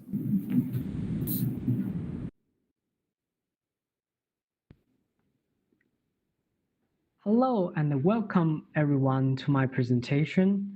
The topic of my talk is about 5 issues in our waste management facility. First, let me introduce myself and my projects. I'm a 3rd-year PhD student from the Department of Mechanical Engineering, University of Alberta. I study machine learning algorithms to detect gear cracks and bearing faults in wind turbines. And this summer, I joined our Edmonton Waste Management Center to detect wrongly disposed lithium-ion batteries and mitigate fires caused by them. The focus of my summer job is lithium-ion batteries, the batteries that power your laptop, cell phone, smartwatch, vacuum, and you name it. As you might know, these batteries can be dangerous, as they sometimes explode and cause fires. As shown in the lower right picture, a battery has a positive side and a negative side, and there's always a separator between these two sides to prevent short circuit. If the battery is overcharged or mechanically abused, this separator may be broken, and the fire will start. Let us watch an example video to see what will happen when the battery is crashed. You can see that when the battery is crashed by the wheel, it first generates smokes and then bursts into flames. And you can see the flame is breathing and expanding aggressively. That is because there are some flammable materials are leaking out from the battery. When you put this kind of fire sources in a waste pile, the consequence can be catastrophic. In 2016, one such fire cost California more than $10 million to repair their waste facility. The UK spent £158 million in 2020 for battery-induced waste fires. Our Edmonton waste facility was also challenged by this issue several times. Well, how often do we see battery in waste piles? In California, they counted 5.48 batteries per hour. And as you might be surprised, about 75 to 92% of used lithium-ion batteries are wrongly disposed of. Batteries are classified as hazardous waste. They should be sent to EcoStation and some big retailers that can take the batteries and to recycle them, such as Home Depot and Staples. And recycle battery is a good way for them to go. But you throw batteries into recycle bins or garbage bins, they become time bombs. They will first be collected by waste trucks and then sent into our waste facility to be processed. And when the waste is being collected and processed, it will be burned, smashed, and shredded. These are the perfect conditions for lithium-ion batteries to ignite and explode. And when you put a spark into a waste pile, it burns, and burns big. When a fire happens, our workers are in danger. Personal casualties and injuries are the worst things that could happen. Secondly, huge economic loss can be caused.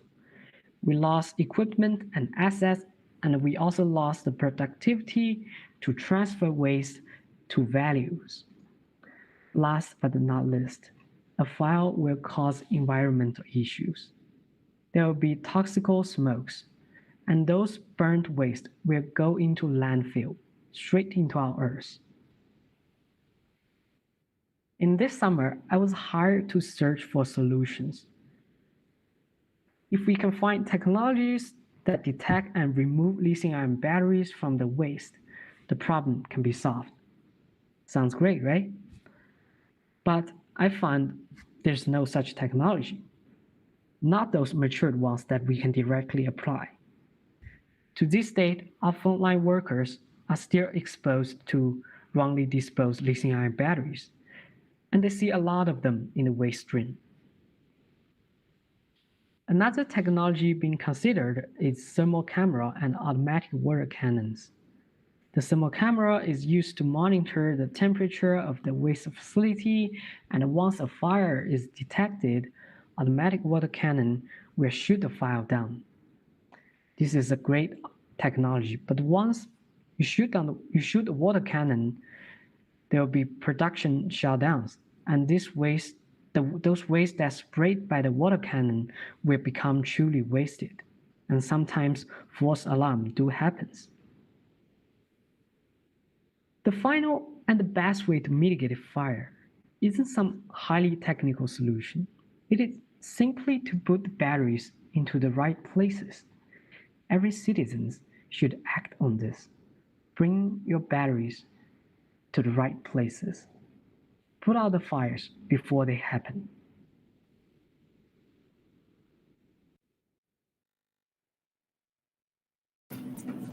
Thank you, Dongdong. Yeah, it's a really great presentation and draws the importance of properly disposing of those batteries. So we'll finish off our presentations this afternoon with Mariah Casmey. Mariah is a second-year master's student at the University of Alberta, studying forest biology and management. She is studying the adaptation of northern plant phenology to temperature, and will present to us on the methods to promote ecological connectivity for naturalization. Hi, my name is Mariah Casmey. I'm a sustainability scholar at the City of Edmonton this summer. I wanted to talk to you about the naturalization prioritization project I've been working on. And before I get into the project itself, I should define naturalization for the uninitiated. So naturalization is an activity taken up by the City of Edmonton, where we are converting previously mowed and maintained areas into more native states. And the way this is done, you can cease mowing in areas near natural vegetation stands, and the trees and grasses and whatnot will actually seed those areas and convert it to a more naturalized state on their own. But you can also, at sites like this one pictured here, you can also go in and plant trees to speed up the process as well. And my project was selecting areas that we might want to do that in the future.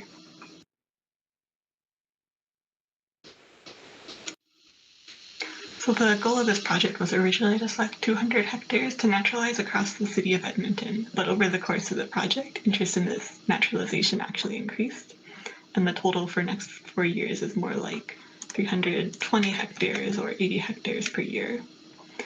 So I know GIS, we wanted to use those skills to develop a methodology for prioritizing areas for naturalization using spatial data that would also be replicable. The goal of our prioritization is to select the places where naturalization would have the most ecological benefit, such as improving the connectivity of existing natural or naturalized areas.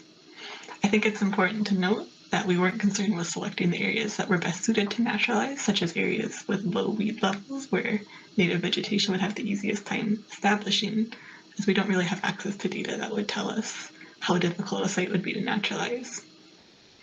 This kind of determining if sites would actually be suitable to naturalization would be completed after we have the results from these methodologies, when we start looking at site by site what we will actually want to do with them. So I have two different analytical methods that I evaluated with this project, the first of which is what I'm calling a suitability analysis based on the approach of another researcher. But you can also think of it as an additive analysis, as that's essentially what you do with this method.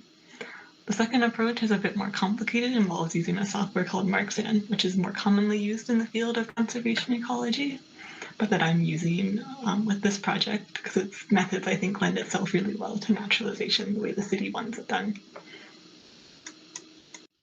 And I just want to provide you a roadmap of the process we undertook with this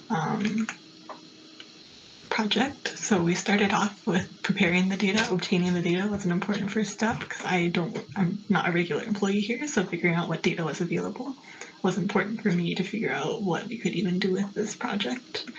And then once we had the data, we could figure out what we could do with it, and we came up with these two different methodologies that would work for it.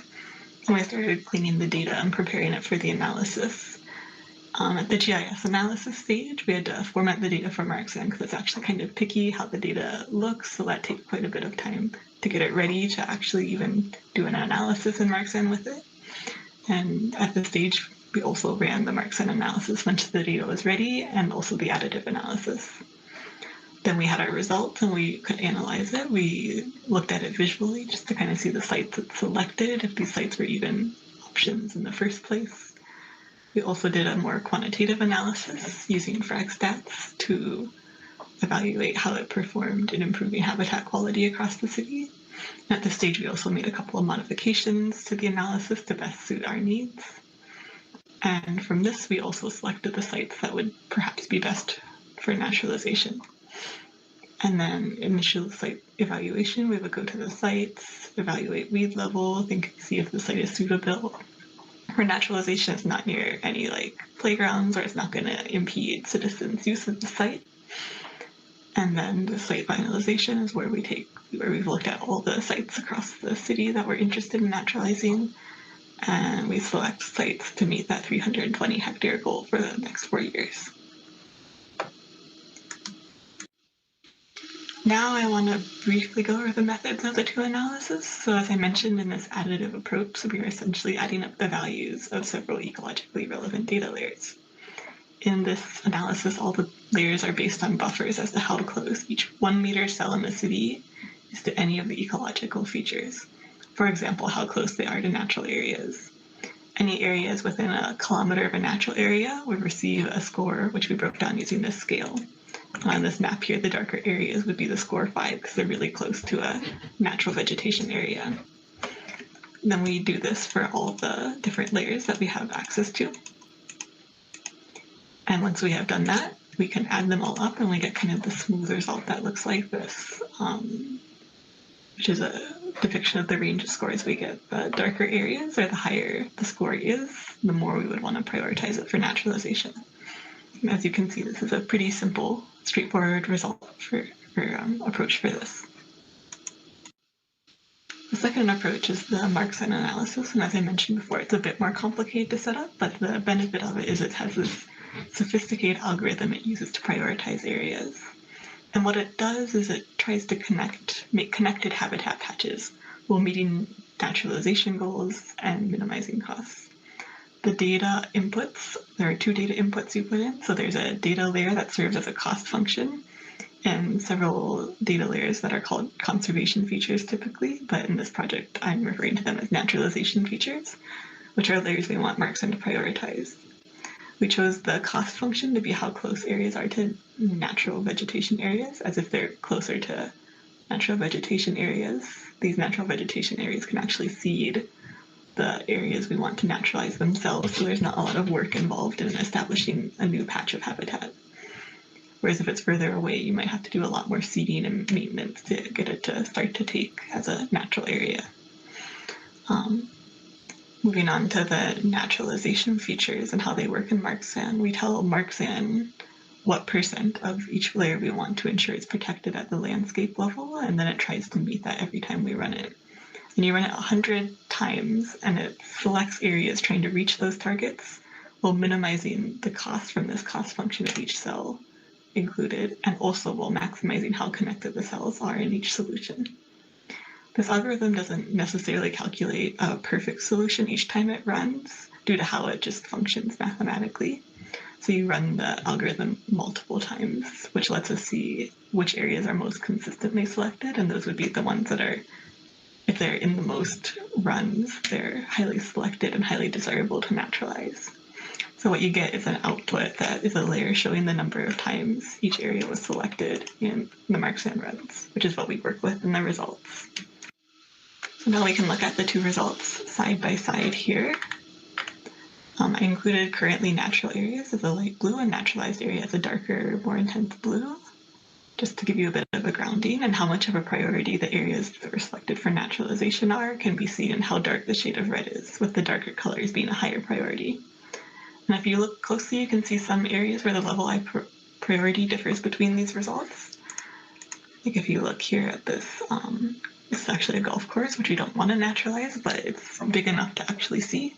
It's much darker red in the Marksen results, whereas in the suitability results, it's not all a dark red, and it's actually quite a lighter shade of red. But it's kind of hard to see the differences between these two results just looking at it this way.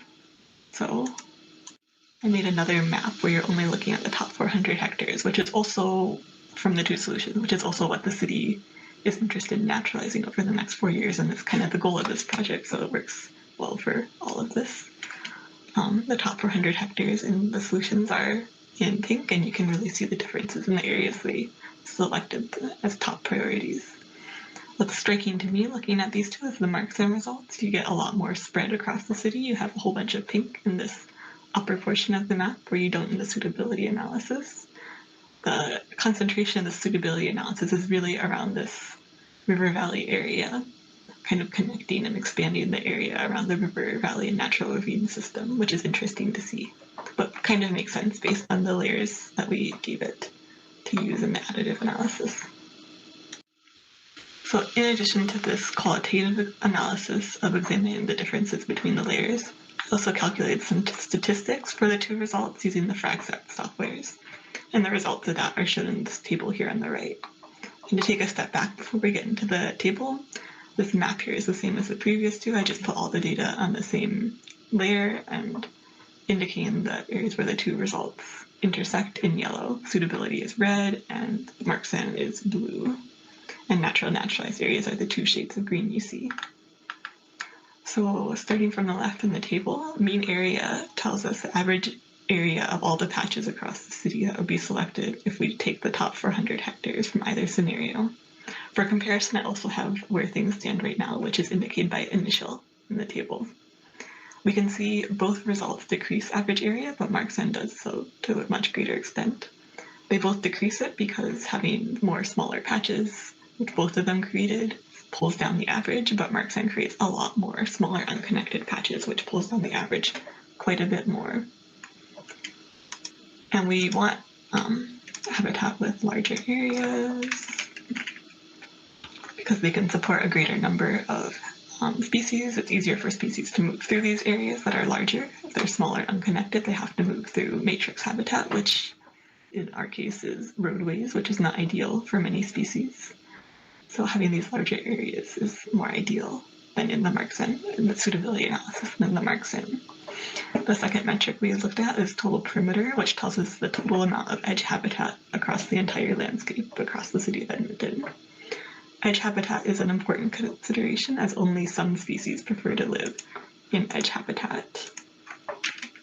And you can see both of them increase the total perimeter, which makes sense as you add more area.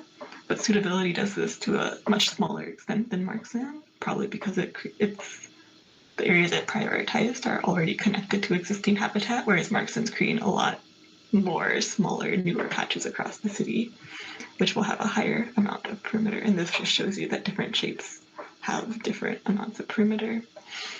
And having a lot of perimeter is fine, but perimeter habitat or edge habitat is only suitable to some species. So you might be missing out on species that prefer more interior in the middle of forest habitat.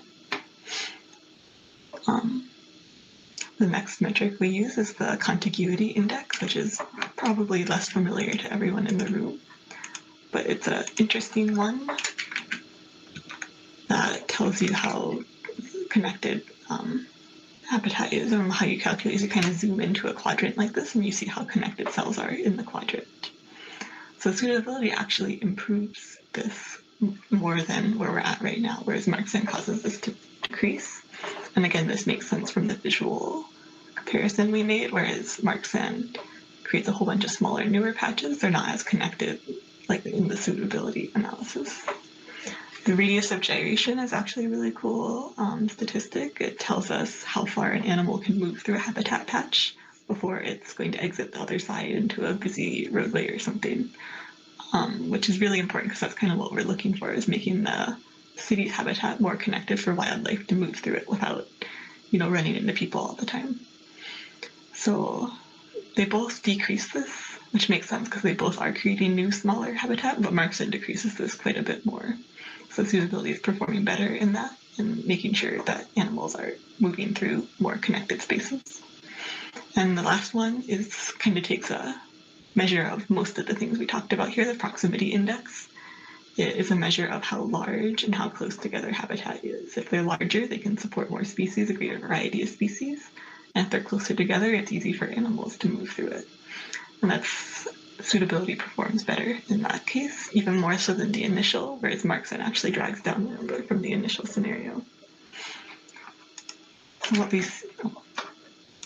So kind of a brief summary of what these two analyses, what we see from the statistical analysis is marksland's creating smaller patches in new areas. It creates a greater amount of perimeter, which is good for edge species, but maybe not so much for interior species. The suitability has a much greater connectivity, but it's a lot more dense around already existing habitat, so it's not creating new patches where species can move through in the northern area where marksland is. So we're still in the initial stages of selecting areas for naturalization for the next 4 years. For this first week at the end of my project, we took the intersection of the two analysis, and this was considered the areas that might be the highest priority or the easiest places to start thinking about to select sites from, because they kind of get the best of both worlds from both analysis. So we sent these to two teams that work on naturalization in the city, and they selected 13 different sites that they thought might serve as good candidates for naturalization. Just this past Tuesday, 8 of these sites were visited and evaluated and examined for whether or not they would be good sites for naturalization. And there are several different areas where naturalization could be expanded in these different areas, which was exciting to see and be a part of that process of examining the different places that could be naturalized. However, we're nowhere near the 320 hectares of those 8 sites that the city wants to naturalize over the next 4 years. So we're still, all of these phases are done, but there is still quite a bit more work to done with the site evaluation, site finalization, which takes longer and is a lot harder and isn't necessarily something I have the expertise to work on.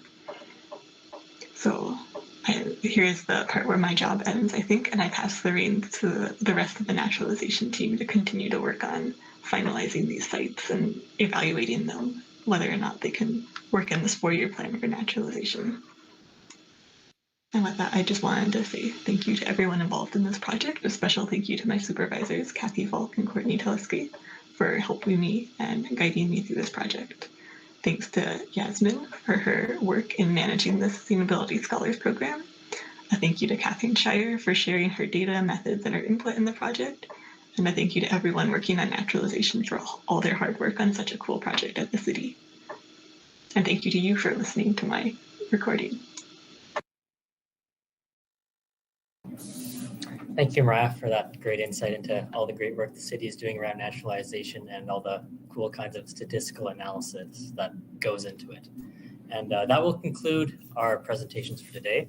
Thank you to our wonderful guest speakers and to each of the students that talked to us about the great work that they're doing here at the city.